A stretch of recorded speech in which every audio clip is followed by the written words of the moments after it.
ബാർക്കോഴ കേസിൽ വിജിലൻസ് അന്വേഷണം നീതിപൂർവമാകുമോ എന്ന് ഹൈക്കോടതിക്ക് സംശയം. CBI അന്വേഷണമല്ലേ ഉചിതമെന്ന് കോടതി.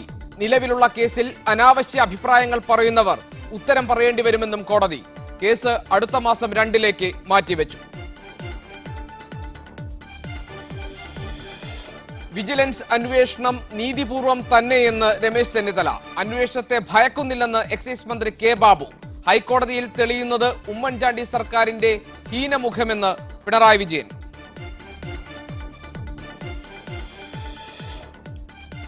ആലപ്പുഴയിൽ CPM വിഭാഗീയത രൂക്ഷമാകുന്നു. ചെന്നിത്തല തൃപ്പെരുന്തുറ ലോക്കൽ കമ്മിറ്റികളിൽ കൂട്ടരാജി.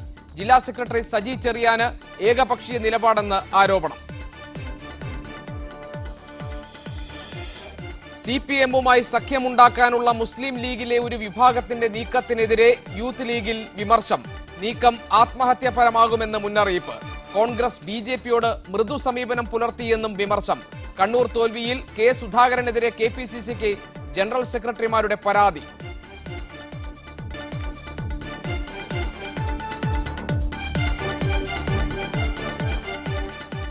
ബാർ കേസിൽ സർക്കാരിന് വീണ്ടും തിരിച്ചടി. ബാർക്കോഴ കേസിൽ CBI അന്വേഷണമാണ് ഉചിതമെന്ന് ഹൈക്കോടതി. വിജിലൻസ് നടത്താൻ പോകുന്ന തുടരന്വേഷണം നീതിപൂർവമാകുമോ എന്നും കോടതി സംശയം പ്രകടിപ്പിച്ചു. കേസുകളിൽ അന്വേഷണം നടക്കുമ്പോൾ അധികാരസ്ഥാനത്തിരിക്കുന്നവർ അഭിപ്രായ പ്രകടനം നടത്തിയാൽ അതിന്റെ ഉത്തരവാദിത്വം അവർക്ക് തന്നെയായിരിക്കുമെന്നും മുഖ്യമന്ത്രിയെ സൂചിപ്പിച്ച് ഹൈക്കോടതി വാക്കാൽ പരാമർശം നടത്തി. KM മാണിയെ അനുകൂലിച്ചുകൊണ്ട് മുഖ്യമന്ത്രി നടത്തിയ പരാമർശങ്ങൾ ചൂണ്ടിക്കാണിച്ചാണ് വിജിലൻസ് നടത്താൻ പോകുന്ന തുടരന്വേഷണം നീതിപൂർവമായിരിക്കുമോ എന്ന് ജസ്റ്റിസ് സുധീന്ദ്രകുമാർ സംശയം പ്രകടിപ്പിച്ചത്. KM മാണി കുറ്റക്കാരനല്ലെന്ന് പരസ്യമായി മുഖ്യമന്ത്രി നിലപാടെടുത്തതാണ്. അത്തരമൊരു സാഹചര്യത്തിൽ CBI അന്വേഷണമായിരിക്കില്ലേ ഉചിതമെന്നും കോടതി ചോദിച്ചു. കേസിൽ മന്ത്രി KM മാണി ഉൾപ്പെടെയുള്ളവർക്ക് നോട്ടീസ് അയച്ചു. എല്ലാ കക്ഷികളുടെയും വാദം കേൾക്കണമെന്നും അതിന് 3 ആഴ്ച സമയം നൽകണമെന്നും അഡ്വക്കേറ്റ് ജനറൽ KP ദണ്ഡപാണി പറഞ്ഞു. തുടർന്ന് കേസ് അടുത്ത മാസം 2 മാറ്റി. കേസുമായി ബന്ധപ്പെട്ട മുഴുവൻ രേഖകളും വിളിച്ചു വരുത്താനും കോടതി ഉത്തരവിട്ടു. തൊടുപുഴ സ്വദേശിയായ സണ്ണി മാത്യു സമർപ്പിച്ച ഹർജിയിലാണ് ഹൈക്കോടതിയുടെ നടപടി. ബാർക്കോഴ കേസിൽ തുടരന്വേഷണം നടത്താനുള്ള വിജിലൻസ് കോടതിയുടെ ഉത്തരവ് റദ്ദാക്കണമെന്നാണ് ഹർജിയിലെ ആവശ്യം. മീഡിയ 1 കൊച്ചി. ഈ വിഷയം ചർച്ച ചെയ്യാൻ ഇന്ന് സ്പെഷ്യൽ എഡിഷനിൽ എന്റെ അതിഥിയായി എത്തിയിട്ടുള്ളത് CPM സംസ്ഥാന സെക്രട്ടേറിയറ്റ് അംഗം ശ്രീ MV ഗോവിന്ദൻ, കോൺഗ്രസ് വക്താവ് T Siddique, all Kerala anti corruption മൂവ്മെന്റിനെ പ്രതിനിധീകരിച്ച് മുതിർന്ന അഭിഭാഷകൻ അഡ്വക്കേറ്റ് MR രാജേന്ദ്രൻ ടെലഫോണിൽ ഈ ചർച്ചയിൽ പങ്കെടുക്കുന്നു. കേരള കോൺഗ്രസ് സെക്യുലറിന്റെ നേതാവ് PC ജോർജ്, നിയമവിദഗ്ധൻ advocate Udayabhanu, Kerala Congress Jacob വിഭാഗം നേതാവ് ജോണി നെല്ലൂർ, ഒപ്പം കേരള കോൺഗ്രസ് M-ന്റെ ജേക്കബ് തോമസ്, ജോബ് മൈക്കിൾ ഈ ചർച്ചയിൽ പങ്കെടുക്കും. അഡ്വക്കേറ്റ് MR രാജേന്ദ്രൻ നായർ, ഒരു മുതിർന്ന അഭിഭാഷകൻ എന്ന നിലയിലും നിയമവിദഗ്ധൻ എന്ന നിലയിലും ഈ ചർച്ച താങ്കൾ തുടങ്ങി വെക്കണമെന്നാണ് എൻ്റെ ആഗ്രഹം. കഴിഞ്ഞ തവണ വിജിലൻസിന്റെ അഡ്വക്കേറ്റ് MR രാജേന്ദ്രൻ നായർ, ചില സാങ്കേതിക തടസ്സം ഉണ്ടായിട്ടുണ്ടെന്ന് തോന്നുന്നു. ഞാൻ താങ്കളിലേക്ക് തിരിച്ചു വരാം. ശ്രീ MV ഗോവിന്ദൻ മാസ്റ്റർ,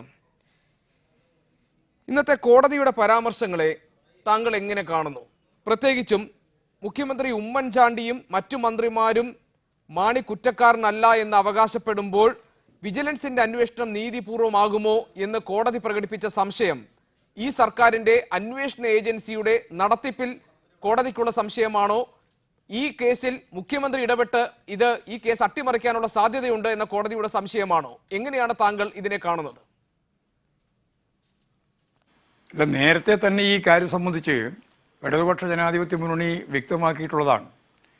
മുഖ്യമന്ത്രി ഓരോ സന്ദർഭത്തിലും അഴിമതിക്കാരെ സംബന്ധിച്ചിടത്തോളം പറയുമ്പോൾ കോടതി തന്നെ പരാമർശം വെച്ച് അവസാനം രാജിവെക്കേണ്ടി വന്ന KM മാണിയെ സംബന്ധിച്ച് തന്നെ മാണി സാർ, അങ്ങനെയാണ് അദ്ദേഹം പറയുന്നത്, മാണി സാർ ഒരു കുറ്റവും ചെയ്തിട്ടില്ല, ഒരു അഴിമതിയും നടത്തിയിട്ടില്ല, അദ്ദേഹത്തിൻ്റെ ജീവിതം മുഴുവൻ എല്ലാവർക്കും അറിയുന്നതാണ് എന്ന രീതിയിൽ ക്ലീൻ ചിറ്റ് കൊടുക്കുകയാണ്. എക്സിക്യൂട്ടീവ്, ജുഡീഷ്യറി, ലെജിസ്ലേച്ചർ ഈ 3 ഭരണകൂട സ്ഥാപനങ്ങളാണ്. 3ഉം പരസ്പരം ബന്ധപ്പെട്ടും എന്നാൽ പരസ്പരം ആശ്രയിക്കാതെയും ഒന്നും മറ്റൊന്നിൻ്റെ മേലെ കുതിര കയറാതെയും എല്ലാം സ്വതന്ത്രമായിട്ട് ഭരണഘടനാപരമായി നിൽക്കുന്ന സ്ഥാപനങ്ങളായിട്ടാണ് നമ്മൾ കാണേണ്ടത്.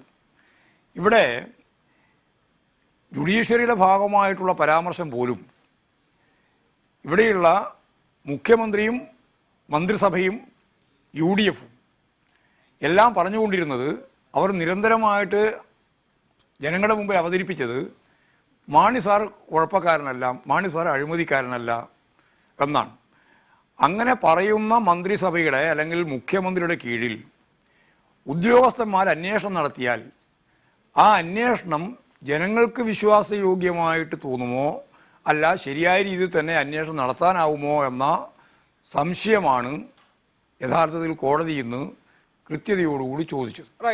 അതിന്റെ ഭാഗമായിട്ടാണ് പറഞ്ഞത്. ഒറ്റ നിമിഷം. അതേസമയം ശ്രീ MV ഗോവിന്ദൻ ഇതേപോലെ തന്നെ സമാന സ്വഭാവത്തിൽ നേരത്തെയും ഒരുപാട് ആരോപണങ്ങൾ ഉണ്ടായിരുന്നു. പക്ഷേ ഇതേ വിജിലൻസ് അന്വേഷിച്ചിട്ടാണ് ഒരു ക്വിക്ക് വെരിഫിക്കേഷൻ റിപ്പോർട്ടിന്റെ അടിസ്ഥാനത്തിൽ KM മാണിക്കെതിരെ FIR ഇട്ടതും പിന്നീട് തുടരന്വേഷണങ്ങൾ ആദ്യഘട്ടങ്ങളിൽ മുന്നോട്ട് കൊണ്ടുപോയതും. അതിനിടയിൽ വീണ്ടും സർക്കാർ ഇടപെട്ട് ഈ കേസുകളെല്ലാം അട്ടിമറിച്ചു എന്നാണോ താങ്കൾ മനസ്സിലാക്കുന്നത്? അങ്ങനെയാണെങ്കിൽ K ബാബുവിനെതിരെ കേസെടുക്കണമെന്ന് ആവശ്യപ്പെട്ടിട്ടുള്ള ഹർജി ഇപ്പോൾ ഹൈക്കോടതിയുടെ പൊതു താൽപര്യ ഹർജി ഇപ്പോൾ ഹൈക്കോടതിയുടെ ചീഫ് ജസ്റ്റിസ് ഉൾപ്പെടുന്ന ഡിവിഷൻ ബെഞ്ചിലേക്ക് നീക്കി വെച്ചിരിക്കുകയാണ്. ഇതെല്ലാം കൂടി ഈ ബാർ കോഴ കേസ് ഒന്നാകെ തന്നെ ഒരു കേന്ദ്ര ഏജൻസി അന്വേഷിച്ചാൽ മാത്രമേ സത്യങ്ങൾ പുറത്തു വരൂ എന്നാണോ? അതിനോടൊപ്പം തന്നെ മുഖ്യമന്ത്രിക്ക് നേരെ ഉണ്ടായിട്ടുള്ള പരാമർശങ്ങളിൽ KM മാണിയെ സംരക്ഷിക്കാൻ അദ്ദേഹം ശ്രമിക്കുന്നു എന്ന ഒരു ധ്വനി അതിനകത്ത് പൂർണ്ണമായും ഉണ്ടോ? അല്ല, മുഖ്യമന്ത്രിയെ സംബന്ധിച്ചാണ് ഇന്നത്തെ പരാമർശം. യഥാർത്ഥത്തിൽ ഈ മുഖ്യമന്ത്രിക്ക് ഒരു നിമിഷം അധികാരത്തിൽ തുടരാൻ അവകാശമില്ല. മാണിയെ സംബന്ധിച്ചിടത്തോളമാണ് കോടതി കഴിഞ്ഞ പ്രാവശ്യം വിധി പറഞ്ഞതെങ്കിൽ ഇപ്പോഴും മാണിയെ സംരക്ഷിക്കുന്നതിന് വേണ്ടിയിട്ടുള്ള വാദമുഖങ്ങൾ മുന്നോട്ടേക്ക് വെച്ച് കേരളത്തിൻ്റെ മുഖ്യമന്ത്രി നടത്തിയിട്ടുള്ള പ്രസ്താവന സംബന്ധിച്ചാണ് കോടതി തന്നെ പരാമർശിക്കുന്നത്. ഇങ്ങനെ ഒരു പരാമർശമുണ്ടായാൽ അവരുടെ കീഴിലുള്ള ഉദ്യോഗസ്ഥന്മാർ അന്വേഷിച്ചിട്ട് എങ്ങനെയാണ് കൃത്യമായിട്ട് കുറ്റവാളികളെ കണ്ടെത്താനാവുക? അങ്ങനെ കണ്ടെത്താനാവുമെന്ന് ജനങ്ങൾ എങ്ങനെയാണ് വിശ്വസിക്കുക? അതുകൊണ്ട് വേറൊരു ഏജൻസി അന്വേഷിക്കുന്നതല്ലേ നല്ലത് എന്ന പരാമർശമാണ് യഥാർത്ഥത്തിൽ കോടതിയുടെ മുമ്പിൽ അവതരിപ്പിക്കപ്പെട്ടത്. അതാണ് കോടതി ആ രീതിയിലൊരു ചോദ്യം ചോദിച്ചത്. അതിനെ തുടർന്നാണ് എല്ലാവരെയും കേൾക്കണം എന്ന് പറഞ്ഞിട്ട് വരുന്ന മാസം 2-ാം തീയതിക്ക് കേസ് വെച്ചിട്ടുള്ളത്. കോടതി പറയട്ടെ ഏത് തരത്തിലുള്ള അന്വേഷണമാണ്. ഞങ്ങൾ മുമ്പേ പറഞ്ഞൊരു കാര്യമുണ്ട്, ഈ ഉദ്യോഗസ്ഥന്മാരെ അടിസ്ഥാനപ്പെടുത്തിയിട്ട് മാത്രം ഈ കേസ് അന്വേഷിച്ചാൽ മുന്നോട്ടേക്ക് പോകാനാവില്ല. ഇപ്പോൾ ജനകീയ പോരാട്ടങ്ങൾ ഉയർന്നു വന്നു, അതിൻ്റെ ഒപ്പം തന്നെ ശക്തമത്തായ രീതിയിലുള്ള കോടതിയുടെ വിധി വന്നു. അതിൻ്റെ എല്ലാം പശ്ചാത്തലത്തിലാണ് ഗത്യന്തരമില്ലാതെ അവസാനം മുഖ്യമന്ത്രി ആദ്യം പറഞ്ഞു രാജിവെക്കേണ്ട കാര്യമില്ല എന്ന്, പിന്നീട് 24 മണിക്കൂർ കഴിയുമ്പോഴേക്ക് രാജിവെക്കേണ്ടി വന്നു എന്ന സാഹചര്യം ഉണ്ടായപ്പോഴും ഞാൻ വിശ്വസിക്കുന്നില്ല ഇത് ശരിയായൊരു നിലപാടാണ് എന്ന്. അതേപോലെ മാണി സാർ കുറ്റക്കാരനാണെന്ന് ഞാൻ കാണുന്നില്ല എന്നൊക്കെയുള്ള ന്യായങ്ങൾ പറഞ്ഞുകൊണ്ട് ജഡ്ജിമെൻറ്റിനെ തന്നെയും അല്ലെങ്കിൽ ജുഡീഷ്യറിയുടെ നിലപാടിനെ തന്നെയും ശക്തമത്തായ രീതിയിൽ ന്യായീകരിക്കാൻ തയ്യാറില്ലാത്ത, എതിർക്കാൻ തയ്യാറാവുന്ന ഒരു മാനസികാവസ്ഥയുടെ ബഹിർഗമന രൂപമായിട്ടാണ് യഥാർത്ഥത്തിൽ ആ പ്രയോഗങ്ങളെല്ലാം ഈ കേരളത്തിലെ ജനങ്ങൾ കണ്ടത്. ഞാൻ തിരിച്ചു വരാം താങ്കളിലേക്ക്. അഡ്വക്കേറ്റ് ഉദയഭാനു നിയമവിദഗ്ധൻ ടെലിഫോൺ ലൈനിലുണ്ട്. അഡ്വക്കേറ്റ് ഉദയഭാനു, ഇപ്പോൾ മുഖ്യമന്ത്രി മാണി കുറ്റക്കാരനല്ല എന്ന് അവകാശപ്പെടുന്ന സാഹചര്യത്തിൽ വിജിലൻസിന്റെ അന്വേഷണം എങ്ങനെ നീതിപൂർവം നടക്കും എന്ന ഒരു സംശയം കോടതി പ്രകടിപ്പിക്കുമ്പോൾ അത് വാക്കാലുള്ള പരാമർശമാണ്, അതൊരു വിധിന്യായത്തിന്റെ ഭാഗമല്ല എന്നതുകൊണ്ട് മാത്രം അതിന്റെ ഗൗരവം ഇല്ലാതാകുമോ? അല്ലെങ്കിൽ ഇത് എത്രമാത്രം ആഴമുള്ള, എത്രമാത്രം ഗൗരവമുള്ള ഒരു പരാമർശമാണ്?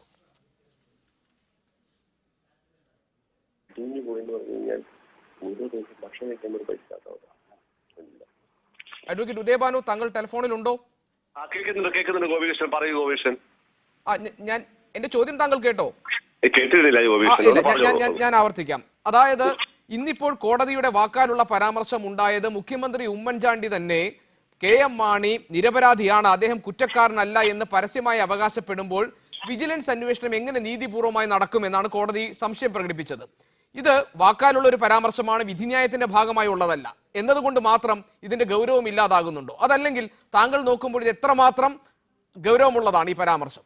ശ്രീ ഗോപികൃഷ്ണൻ, ഇത് വളരെ ഗൗരവമേറിയ ഒരു പരാമർശം എന്ന് മാത്രമല്ല, മുഖ്യമന്ത്രിയെ പോലുള്ള ഉയർന്ന ഉത്തരവാദിത്തപ്പെട്ട ചുമതല വഹിക്കുന്ന ആളുകൾ അവർ പാലിക്കേണ്ട ഒരു സാമാന്യമായിട്ടുള്ള സംയമനം, അതുപോലെ തന്നെ മര്യാദ, ഇത്തരം ഒരു സംഭാഷണം നടത്തുമ്പോൾ പാലിക്കേണ്ട നിയന്ത്രണം, ഇത്തരം കാര്യങ്ങൾ ഇല്ലാതെ വരുമ്പോൾ അതിനെ എങ്ങനെ ഒരു ജുഡീഷ്യറി നോക്കിക്കാണുന്നു എന്നുള്ളതിന്റെ ഒരു നിരീക്ഷണമായിട്ടാണ് നമ്മൾ ഇതിൽ പരിശോധിക്കേണ്ടത്. തീർച്ചയായിട്ടും ഈ ശ്രീ കെ എം മാണിയെ രാഷ്ട്രീയമായിട്ട് സംരക്ഷിക്കാനുള്ള ബാധ്യത നമ്മുടെ സംസ്ഥാനത്തെ മുഖ്യമന്ത്രിക്ക് ഉണ്ടാകാം. എന്നാൽ നിയമപരമായി കുറ്റകൃത്യം ചെയ്തു എന്നൊരു കോടതി കണ്ടെത്തുകയും അതിന്റെ പേരിൽ ഒരു കുറ്റപത്രം സമർപ്പിക്കുകയും ആ കുറ്റപത്രം നിലനിൽക്കുന്നതാണെന്ന് അതിന്റെ ഉന്നത നീതിപീഠം വിലയിരുത്തുകയും ചെയ്ത സാഹചര്യത്തിൽ ആ മന്ത്രിക്ക് സ്ഥാനമൊഴിയേണ്ടി വരുമ്പോ ആ മന്ത്രിയെ ന്യായീകരിക്കാനായിട്ട് മുഖ്യമന്ത്രി, ഒരു ഭരണത്തലവൻ, സംസ്ഥാനത്തിന്റെ ഭരണത്തലവൻ, നിയമരംഗം കൈയാളുന്നയാള്, നിയമനിർമ്മാണ സഭയുടെ തലവൻ എന്ന നിലയിൽ അദ്ദേഹം എടുത്ത നിലപാട് തികച്ചും തെറ്റാണ്. അത് ചോദ്യം ചെയ്യപ്പെടേണ്ടതാണ്, ആവർത്തിക്കാൻ പാടില്ലാത്തതാണ്. അതുകൊണ്ടാണ് സംസ്ഥാനത്തെ ഹയർ ജുഡീഷ്യറി എന്ന നിലയിൽ കോടതി ഈ കാര്യത്തെ ഒരു താക്കീത് എന്ന നിലയിൽ പറഞ്ഞത്.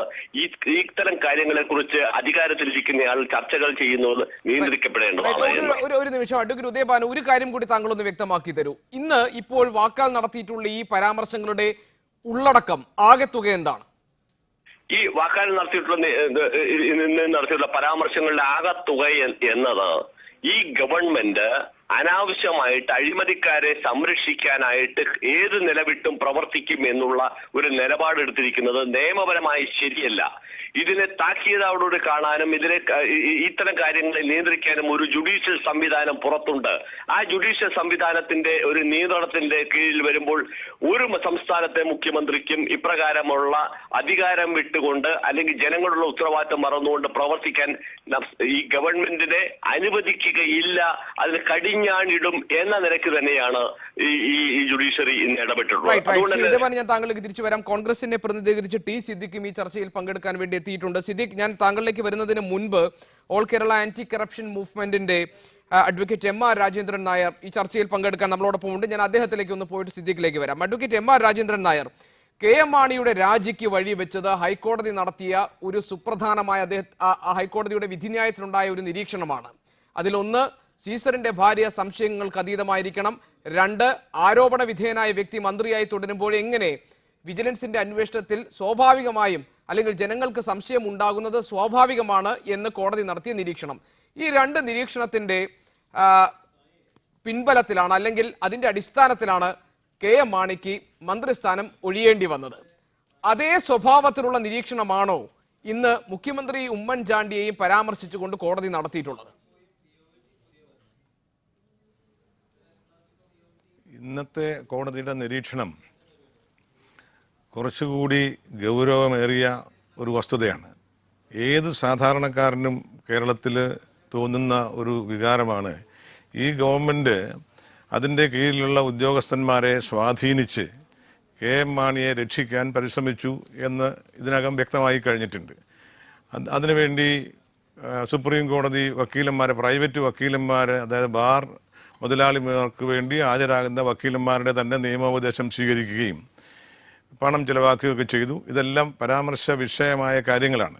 ഇപ്പോൾ പ്രധാനമായിട്ട് നമ്മൾ കാണേണ്ടത് ശ്രീ കെ എം മാണിക്കെതിരായിട്ട് അന്വേഷണം, ക്വിക്ക് വെരിഫിക്കേഷൻ പ്രഖ്യാപിക്കുമ്പോൾ തന്നെ ഈ ഗവൺമെൻറ്റിൻ്റെ നിലപാട് കെ എം മാണി കുറ്റക്കാരനല്ല എന്ന് പറഞ്ഞിട്ട് അദ്ദേഹത്തെ ഒന്ന് വെള്ളപൂശി കാണിക്കാൻ വേണ്ടി സ്വന്തം അധികാരത്തിലുള്ള വിജിലൻസിനെ ഉപയോഗിച്ച് വെള്ളപൂശാൻ ശ്രമിച്ചു. പക്ഷേ സുകേശൻ എന്ന SP അതിന് കൂട്ടുനിന്നില്ല. അദ്ദേഹവും അതിന് അന്വേഷണം FIR രജിസ്റ്റർ ചെയ്യത്തക്കവണ്ണം തെളിവ് കൊണ്ടുവന്നു. പെട്ടെന്ന് FIR രജിസ്റ്റർ ചെയ്യേണ്ടി വന്നു. അന്ന് ശ്രീ മാണി എടുത്ത നിലപാട് FIR രജിസ്റ്റർ ചെയ്താലും ഞാൻ രാജിവെക്കില്ല, അതിൻ്റെ ആവശ്യമില്ലെന്നാണ്. ഉമ്മൻചാണ്ടിയുടെ നിലപാട് അതായിരുന്നു. പിന്നീട് കൂടുതൽ വെളിപ്പെടുത്തൽ വന്നു. ശ്രീ ബാബുവും രമേശും മറ്റു മന്ത്രിമാരും ഒക്കെ തന്നെ 10-20 കോടി രൂപ ബാർ മുതലാളിമാർ പിരിച്ചതെല്ലാം പങ്കുവെച്ച മന്ത്രിമാരുടെ അധ്യക്ഷനാണ് ഉമ്മൻചാണ്ടി എന്ന ആരോപണം വന്നു. ഇതിനൊക്കെ ഉപരി മറ്റൊരു കാര്യം കൂടെ നമ്മൾ ശ്രദ്ധിക്കണം. ശ്രീ കെ എം മാണിയും അദ്ദേഹത്തിൻ്റെ പാർട്ടിയും ആവർത്തിച്ചു പറയുന്ന ഒരു കാര്യമുണ്ട്. അദ്ദേഹത്തിനെതിരായിട്ട് ക്വിക്ക് വെരിഫിക്കേഷൻ വന്നത് ഒരു ഗൂഢാലോചനയുടെ ഭാഗമാണെന്നും അതിന് അദ്ദേഹത്തിൻ്റെ പാർട്ടിയിൽ നിന്ന് അന്വേഷണം നടത്തിയെന്നും അതിന് കഴിഞ്ഞ അന്വേഷണം നടത്തിയെന്നും ഇപ്പം ഞാൻ പട്ടത്തുനിന്ന് പാലായിലെത്തിയ ഉടനെ വിളിച്ചു പറയുമെന്നൊക്കെ പറഞ്ഞ ആള് ഒന്നും ഇപ്പം ഇതുവരെ പറഞ്ഞിട്ടില്ല.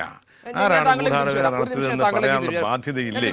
ശ്രീ ടി സിദ്ദിഖ്, 2 പ്രമുഖരായ മുതിർന്ന അഭിഭാഷകരുടെ ശബ്ദമാണ് നമ്മൾ കേട്ടത്. അവരുടെ ലീഗൽ എക്സ്പെർട്ടീസിനെ കുറിച്ച് താങ്കൾ സംശയം ഉന്നയിക്കുമെന്ന് ഞാൻ കരുതുന്നില്ല. അഡ്വക്കേറ്റ് എം ആർ രാജേന്ദ്രൻ നായരും ശ്രീ ഉദയഭാനു രണ്ടുപേരും ഒരേ സ്വരത്തിൽ പറഞ്ഞത്, ഇന്നിപ്പോൾ കോടതി വാക്കാൽ നടത്തിയിട്ടുള്ള ഈ പരാമർശം, മുഖ്യമന്ത്രി ഉമ്മൻചാണ്ടി തന്നെ മാണി കുറ്റക്കാരനല്ല എന്ന് പറഞ്ഞിരിക്കുന്ന സാഹചര്യത്തിൽ എങ്ങനെ വിജിലൻസ് അന്വേഷണം നീതിപൂർവ്വം നടക്കും എന്ന കോടതി പ്രകടിപ്പിച്ച സംശയം, അത് കേവലം ഗൗരവമായ ഒരു പരാമർശം എന്നതിനപ്പുറത്തേക്ക് അത് വിരൽ ചൂണ്ടുന്നത് മുഖ്യമന്ത്രി ഉമ്മൻചാണ്ടിയിലേക്ക് കൂടിയാണ്. പൊളിറ്റിക്കൽ മൊറാലിറ്റിയെ കുറിച്ച് തന്നെ നമ്മൾ ഈ അവസരത്തിൽ സംസാരിക്കേണ്ടി വരും സിദ്ദിഖ്. കാരണം കെ എം മാണിക്കെതിരെ സമാന സ്വഭാവത്തിലുള്ള പരാമർശം ഉണ്ടായപ്പോൾ അദ്ദേഹത്തിന് രാജിവെക്കേണ്ട സാഹചര്യം ഉണ്ടായി. അത് ഉന്നതമായ നീതിപീഠത്തിനോടുള്ള ആദരവിന്റെ ഭാഗമായാണെന്ന് അന്ന് അദ്ദേഹം പറഞ്ഞു. അങ്ങനെയാണെങ്കിൽ സമാന സ്വഭാവമുള്ള അത്രയും മൂർച്ചയേറിയ ഗൗരവമേറിയ പരാമർശമാണ് ഇന്ന് കോടതി വാക്കാൽ ഉമ്മൻചാണ്ടിക്ക് നേരെ നടത്തിയിരിക്കുന്നത്. ഒന്ന്, ഞാൻ വ്യക്തിപരമായി പരാമർശിക്കുകയല്ല.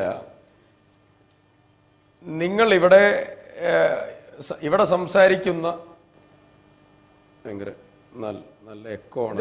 എന്ത് പറ്റി? നല്ല എക്കോ വരുന്നു, സംസാരിക്കുന്നത് പറ്റുന്നില്ല. സിദ്ദിഖ് സംസാരിക്കാൻ പറ്റുന്നില്ല. ഹലോ, സിദ്ദിഖ് സംസാരിക്കാൻ കഴിയുന്നില്ലേ? പറഞ്ഞോട്ടെ. പറയൂ. ഞാൻ സംസാരിക്കുന്നതിന് എക്കോ ആയി വരുന്നു. ഒരു കാര്യം ചെയ്യും സിദ്ദിഖ്, ആ ഇയർ പീസ് മാറ്റി വെച്ച് സംസാരിക്കും. ആദ്യം സിദ്ദിഖിന്റെ വാദം ഞാൻ കേൾക്കട്ടെ. ആ ഇയർ പീസ് മാറ്റി വെച്ചോളൂ.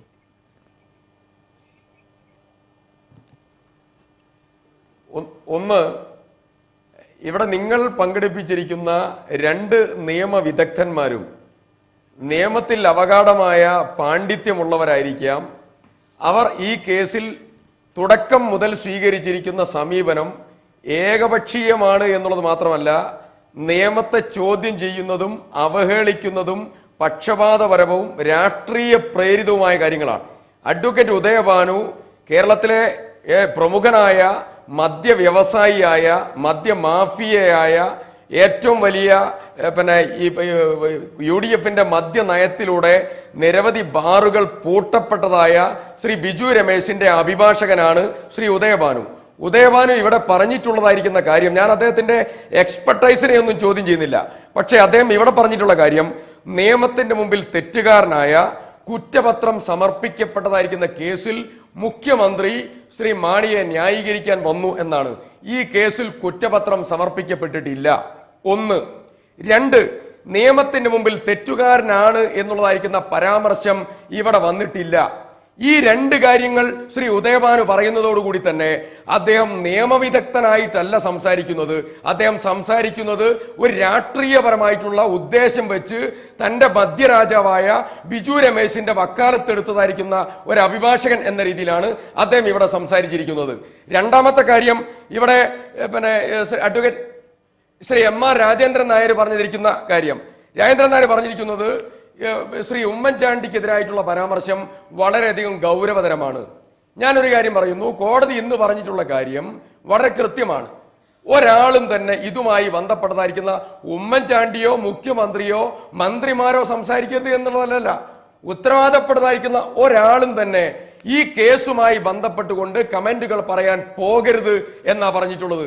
അത് ആർക്കൊക്കെ ബാധകമാണ് എന്നുള്ളത് മുഖ്യമന്ത്രിക്ക് മാത്രമല്ല, മന്ത്രിമാർക്ക് മാത്രമല്ല, എല്ലാവർക്കും ബാധകമാണ് എന്നുള്ളതാണ് അതിന്റെ വിവക്ഷ. അദ്ദേഹം വിവക്ഷ പറയുന്നത് മറ്റു രീതിയിലാകാം, കൃത്യമായിട്ടുള്ള നിയമത്തിന്റെ വിവക്ഷ അതുകൊണ്ടാണ്. പിന്നെ മുഖ്യമന്ത്രി എന്തുകൊണ്ട് മാണി സാറ് ഹലോ, ഞാനൊന്ന് പറഞ്ഞോട്ടെ. ഞങ്ങൾ എല്ലാവരും കേൾക്കുകയാണ് സിദ്ദിഖ്, പറയൂ. ഞാൻ ഇതോടെ പറഞ്ഞുകൊണ്ട് പൂർത്തീകരിക്കാം. എന്തുകൊണ്ട് മാണി സാറ് കുറ്റക്കാരനല്ല എന്ന് മുഖ്യമന്ത്രി പറഞ്ഞു എന്നുള്ളതാണ് ഒരു പ്രധാനപ്പെട്ട ചോദ്യം. ഞാൻ ശ്രീ രാജേന്ദ്രൻ നായരോടും അതുപോലെ ശ്രീ മറ്റേ വക്കീലിനോടും ഒക്കെ ചോദിക്കാൻ ആഗ്രഹിക്കുന്നു, എന്നാണ് നിങ്ങളൊരു കറപ്ഷൻ കേസാണല്ലോ പറഞ്ഞത്, എന്നാണ് ഈ പണം കൊടുത്തത്? ഒന്ന് പറയാവോ? എന്നാണ് ഈ പണം കൊടുത്തത്? എന്റെ കയ്യിൽ ഒരു രേഖയുണ്ട്, ഞാനിപ്പോ കാണിക്കാം ആ രേഖ. ഈ രേഖ ശ്രീ ബിജു രമേശിന്റെ ഏറ്റവും പ്രധാനപ്പെട്ട സാക്ഷിയായ, പണം കൊടുക്കുന്നതിന്റെ സാക്ഷിയായ റസീഫ് മുഹമ്മദ് ഹൈക്കോടതിയിൽ കൊടുത്തിരുന്നതായ പോലീസ് പ്രൊട്ടക്ഷന് വേണ്ടി കൊടുത്തതായിരിക്കുന്ന അദ്ദേഹത്തിന്റെ അപേക്ഷയാണ്. ഹൈക്കോടതിയിൽ 14,116/2005 റീഡ് പെറ്റീഷൻ നമ്പർ 14,116/2015. അതിന്റെ സിനോപ്സിസിൽ പറയുന്ന ഒരു കാര്യമുണ്ട്. During May 2013 the petitioner witnessed the incident. 2013 മെയ്യിലാണ് ശ്രീ റസീഫ് ഇത് കണ്ടത് എന്ന് പറയുന്നു. ബിജു രമേശ് വിജിലൻസിനോട് പറയുന്നു, ബിജു രമേശ് പുറത്തു പറയുന്നു, ഏപ്രിൽ മാസം ആദ്യമാണ് ഈ സംഭവം നടന്നിട്ടുള്ളത്. വിജിലൻസിന് 3 രീതിയിലാണ് ഇതിലെ 3 ആളുകൾ മൊഴി കൊടുത്തിരിക്കുന്നത്. ഒന്ന് ബിജു രമേശ്, 2 മുഹമ്മദ് റസീഫ്, 3 എനിക്ക് ഇടപെട്ടേ പറ്റൂ. അതിൽ ഒരു പ്രശ്നം കൂടിയുണ്ട്. ഞാൻ പറഞ്ഞ സിദ്ദിഖിന് ഇപ്പോൾ കേൾക്കാൻ കഴിയില്ല. ആ സ്റ്റുഡിയോയിലുള്ള ഞങ്ങളുടെ ടെക്നീഷ്യൻ ഉടൻ തന്നെ സിദ്ദിഖിന്റെ ഇയർ പീസ് ശരിയാക്കി ഉടൻ തന്നെ സിദ്ദിഖിന് ഞാൻ ഈ ലൈവിലേക്ക് കൊണ്ടുവരാൻ ശ്രമിക്കുന്നതുമാണ്. Advocate M R Rajendran Nair, താങ്കൾക്ക് മറുപടി പറയാം. സ്വാഭാവികമായും നമ്മൾ ചോദിച്ച ചോദ്യത്തിനല്ല സിദ്ദിഖ് പറഞ്ഞത്. ആ കേസിന്റെ അന്വേഷണവുമായി ബന്ധപ്പെട്ട കാര്യങ്ങളല്ല, കോടതിയുടെ പരാമർശമാണ്. പക്ഷേ കോടതിയുടെ ആ പരാമർശത്തെ പോലും തെറ്റായ ഒരു വിവക്ഷയിലൂടെ താങ്കൾ ഒരു രാഷ്ട്രീയ സ്വഭാവമുള്ള പക്ഷം പിടിക്കലിലേക്ക് താങ്കൾ നീങ്ങി എന്നതാണ് സിദ്ദിഖിന്റെ ആക്ഷേപം. അതിനാദ്യം താങ്കൾക്ക് മറുപടി പറയാം. ഒന്നാമതായിട്ട് ഈ ചർച്ചയ്ക്ക് വെച്ച വിഷയങ്ങളെ കുറിച്ചുള്ള എൻ്റെ അഭിപ്രായം ഞാൻ പറയും. സിദ്ദിഖിന് ആ വിഷയത്തെക്കുറിച്ച് അഭിപ്രായം പറയാം. എൻ്റെ രാഷ്ട്രീയത്തെക്കുറിച്ചോ എൻ്റെ വ്യക്തിപരമായ നിലപാടുകളെ കുറിച്ച് സിദ്ദിഖ് പറയുന്നത് അത്ര ശരിയായ നടപടികൾ ആരായാലും ഞാൻ സിദ്ദിഖിനെ കുറിച്ച് ഒന്നും പറയുന്നില്ല. സിദ്ദിഖ് പറഞ്ഞൊരു കാര്യത്തെക്കുറിച്ച് പരാമർശം നടത്താം. അതായത് അദ്ദേഹം പറയുന്നത് അദ്ദേഹത്തിന് എന്തോ തെളിവുണ്ടെന്ന്. സിദ്ദിഖ് കേസിൽ തെളിവുള്ള ഒരു സാക്ഷിയാണെങ്കിൽ ആ വിജിലൻസ് മുമ്പാകെ മുന്നോട്ട് ചെന്ന് ആ തെളിവ് അവിടെ ഹാജരാക്കി കൊടുക്കണം. ഈ വിജിലൻസ്, കേരള വിജിലൻസ് എന്ന് പറയുന്നത് ഇതിൻ്റെ അന്വേഷണ ഏജൻസിയാണ്. അന്വേഷണ ഏജൻസി ആദ്യം മുതൽ ഇതിൻ്റെ അന്വേഷണം നടത്തിയത് വേണ്ട രീതിയിലല്ല എന്ന് ഞാൻ പരാമർശിച്ചിട്ടുള്ളതാണ്, ഞാൻ ഒബ്സർവ് ചെയ്യുന്നതാണ്. ആദ്യമായിട്ട് complaint Shri K M Mani കോടി രൂപ കൈക്കൂലി വാങ്ങിച്ചു എന്ന് ഒരാൾ എഴുതി കൊടുത്താൽ ആദ്യമായിട്ട് FIR രജിസ്റ്റർ ചെയ്യേണ്ടത് ശ്രീ കെ എം മാണിയുടെ വീടും ഓഫീസും സെർച്ച് ചെയ്യുകയാണ്. നിങ്ങളുടെ വിജിലൻസ് അത് ചെയ്തിട്ടില്ല. ഒരു അന്വേഷണവും നിയമപരമായിട്ട് നടത്താതെ ആയിട്ട് പോലും നിവൃത്തിയില്ലാതെ സുകേശൻ അത് എന്താണ് ഫാക്ച്വൽ റിപ്പോർട്ടിൽ ശ്രീ കെ എം മാണിക്കെതിരെ ആരോപണം ഉന്നയിച്ചെന്ന് ഞങ്ങൾ പത്രത്തിൽ വായിച്ച് അറിഞ്ഞത് റിപ്പോർട്ട് വായിച്ച. എന്നിട്ട് അതിൻ്റെ അപ്പുറത്ത് ഒരു ഉദ്യോഗസ്ഥനെ സ്വാധീനിച്ച് അത് ഇല്ലാതാക്കിയതിനെ കുറിച്ച് ജുഡീഷ്യൽ വെർഡിക്റ്റ് നിങ്ങൾ നേരിട്ടുകൊണ്ടിരിക്കുകയാണ്. അത് നിങ്ങൾ നമ്മൾ ആ കേസിന്റെ മെറിറ്റിലേക്കല്ല പോകുന്നത്. ഈ ഘട്ടത്തിൽ ഇന്നത്തെ ചർച്ച പ്രധാനമായി നമ്മൾ ഫോക്കസ് ചെയ്യുന്നത് താങ്കൾക്ക് അറിയാമല്ലോ, ഇന്ന് കോടതി നടത്തിയിട്ടുള്ള പരാമർശങ്ങളാണ്. ആ പരാമർശങ്ങൾ ഗൗരവമേറിയതാണ്, ഗുരുതരമാണ്. അത് മുഖ്യമന്ത്രി ഉമ്മൻചാണ്ടിയെ ഉദ്ദേശിച്ചുള്ളതുമാണ്. ഇത് എന്റെ ചോദ്യം ശ്രീ എം ആർ രാജേന്ദ്രൻ നായർ താങ്കളോട് വളരെ സ്പെസിഫിക് ആയി, ഇത് കെ എം മാണിയുടെ രാജിക്ക് നയിച്ച ആ പരാമർശങ്ങളോളം ഗൗരവമുള്ളതാണോ ഇന്നത്തെ ഈ പരാമർശം? അങ്ങനെയാണോ താങ്കളിലെ നിയമവിദഗ്ധൻ ഇതിനെ കാണുന്നത്? വളരെ സ്പെസിഫിക് ആയ എന്റെ ചോദ്യം. ഞാൻ ആവർത്തിക്കുന്നു, ശ്രീ കെ എം മാണിയുടെ കാര്യത്തിൽ ശ്രീധരന്റെ ഭാര്യ സംശയത്തിന് അതീതമായിരിക്കണമെന്ന് പറഞ്ഞതിനേക്കാൾ ഗൗരവതരമായ ഒരു ഒബ്സർവേഷനാണ്, ഓറലാണെങ്കിലും ഇന്ന് ബഹുമാനപ്പെട്ട കോടതി ഈ കേസിൽ നടത്തിയിരിക്കുന്നത്. അതിൻ്റെ കാരണം എന്താണെന്ന് വെച്ചാൽ ഈ ശ്രീ ഉമ്മൻചാണ്ടിയുടെ കീഴിലുള്ള ഒരു അന്വേഷണ സംവിധാനമാണ് ഇത് അന്വേഷിക്കുന്നത്. ആ സമയത്ത് മുഖ്യമന്ത്രി ഒരു സ്പെസിഫിക് നിലപാടെടുക്കുന്നത് കേസിന്റെ അന്വേഷണത്തെ തടസ്സപ്പെടുത്തും എന്നുള്ള കോടതിയുടെ ചിന്ത. ഇത് കോടതി വേണമെന്നില്ല, ഏത് സാധാരണക്കാരനും അതിന് ശ്രീ ടി സിദ്ദിഖ്, കേസ് ശരിയാണോ? ബാർക്കോഴ കേസിൽ എത്രത്തോളം സത്യമുണ്ട്, സത്യമില്ല, പൈസ കൊടുത്തത് ശരിയാണോ, പറഞ്ഞ കണക്കുകൾ ശരിയാണോ? ഇതൊന്നുമല്ല. അതൊക്കെ നമ്മൾ ഒരുപാട് ന്യൂസ് നൈറ്റുകളിൽ ചർച്ച ചെയ്ത് കഴിഞ്ഞു സിദ്ദിഖ്. നമ്മുടെ പ്രശ്നം ഇപ്പോൾ കോടതി ഇന്ന് വാക്കാൽ നടത്തിയിട്ടുള്ള പരാമർശമാണ്. ആ പരാമർശം നേരിട്ട് ചെന്നെത്തുന്നത് മുഖ്യമന്ത്രി ഉമ്മൻചാണ്ടിയിലേക്കാണ്. കെ എം മാണി രാജിവെക്കാൻ കാരണമായ പരാമർശങ്ങളോളം ഗൗരവമുള്ളതാണ് ഇന്ന് കോടതി നടത്തിയിട്ടുള്ള പരാമർശം എന്നാണ് നിയമവിദഗ്ധനായ എം ആർ രാജേന്ദ്രൻ നായർക്കും ഉദയഭാനുവിനുമുള്ള അഭിപ്രായം. അവരുടെ രാഷ്ട്രീയ നിലപാടുകളെ താങ്കൾ മാറ്റിവെക്കൂ. ഇനി താങ്കൾ പറയേണ്ടത്, കോടതി ഉമ്മൻചാണ്ടി പരസ്യമായ ഒരു നിലപാടെടുക്കുന്നു, മാണി കുറ്റക്കാരനല്ല. എങ്ങനെ ആ നിലപാടെടുക്കാൻ കഴിഞ്ഞു? അങ്ങനെ നിലപാടുള്ള ഒരാളുടെ കീഴിലെ പോലീസ് അന്വേഷിച്ചാൽ എങ്ങനെ സത്യം പുറത്തു വരും? നിങ്ങളുടെ വിജിലൻസ് സംവിധാനത്തിന്റെ അന്വേഷണത്തിലെ നിഷ്പക്ഷതയെ, സത്യസന്ധതയെ, കാര്യക്ഷമതയെയാണ് കോടതി ഇന്ന് ചോദ്യം ചെയ്തത്. പ്രത്യേകിച്ചും അതിന് നേതൃത്വം കൊടുക്കുന്ന, സർക്കാരിന് നേതൃത്വം കൊടുക്കുന്ന മുഖ്യമന്ത്രി കാലെ കൂട്ടി അദ്ദേഹത്തിന്റെ നിലപാട് പ്രഖ്യാപിച്ചിരിക്കുന്ന സ്ഥിതിക്ക് ഗുരുതരമാണ് സിദ്ദിഖ് ഈ ആക്ഷേപം. ഒന്ന്, ശ്രീ എളമരം കരീമിന്റെ കേസ് വന്നപ്പോ എളമരം കരീമിന്റെ സാങ്കേതിക പ്രശ്നമുണ്ട്. വിശദീകരിക്കാൻ ഞാൻ സമയം തരാം. ഞാൻ ചെറിയൊരു ഇടവേള എടുക്കുന്നു. ചെറിയ ഇടവേള എടുക്കുമ്പോഴേക്കും സിദ്ദിഖിന്റെ ആ സാങ്കേതിക പ്രശ്നം നമുക്ക് പരിഹരിക്കുകയും ചെയ്യാം. വളരെ ചെറിയൊരു ഇടവേളയ്ക്ക് ശേഷം നമ്മളോടൊപ്പം ഈ ചർച്ചയിൽ M P Govindan master, T Siddique, advocate M R Rajendran Nair, P C George, advocate Udayabhanu, Johnny Nellore, Job Michael എന്നിവർ ഈ ചർച്ചയിൽ തുടരും. ടി സിദ്ദിഖ്, താങ്കൾ പറയൂ. ഒന്ന്, ഇവിടെ ഈ കേസ് എന്തുകൊണ്ട് ഉടലെടുത്തു എന്നുള്ളത് നമ്മൾ പ്രാഥമികമായി ഒന്ന് ഗൗരവത്തിൽ വിലയിരുത്തണം.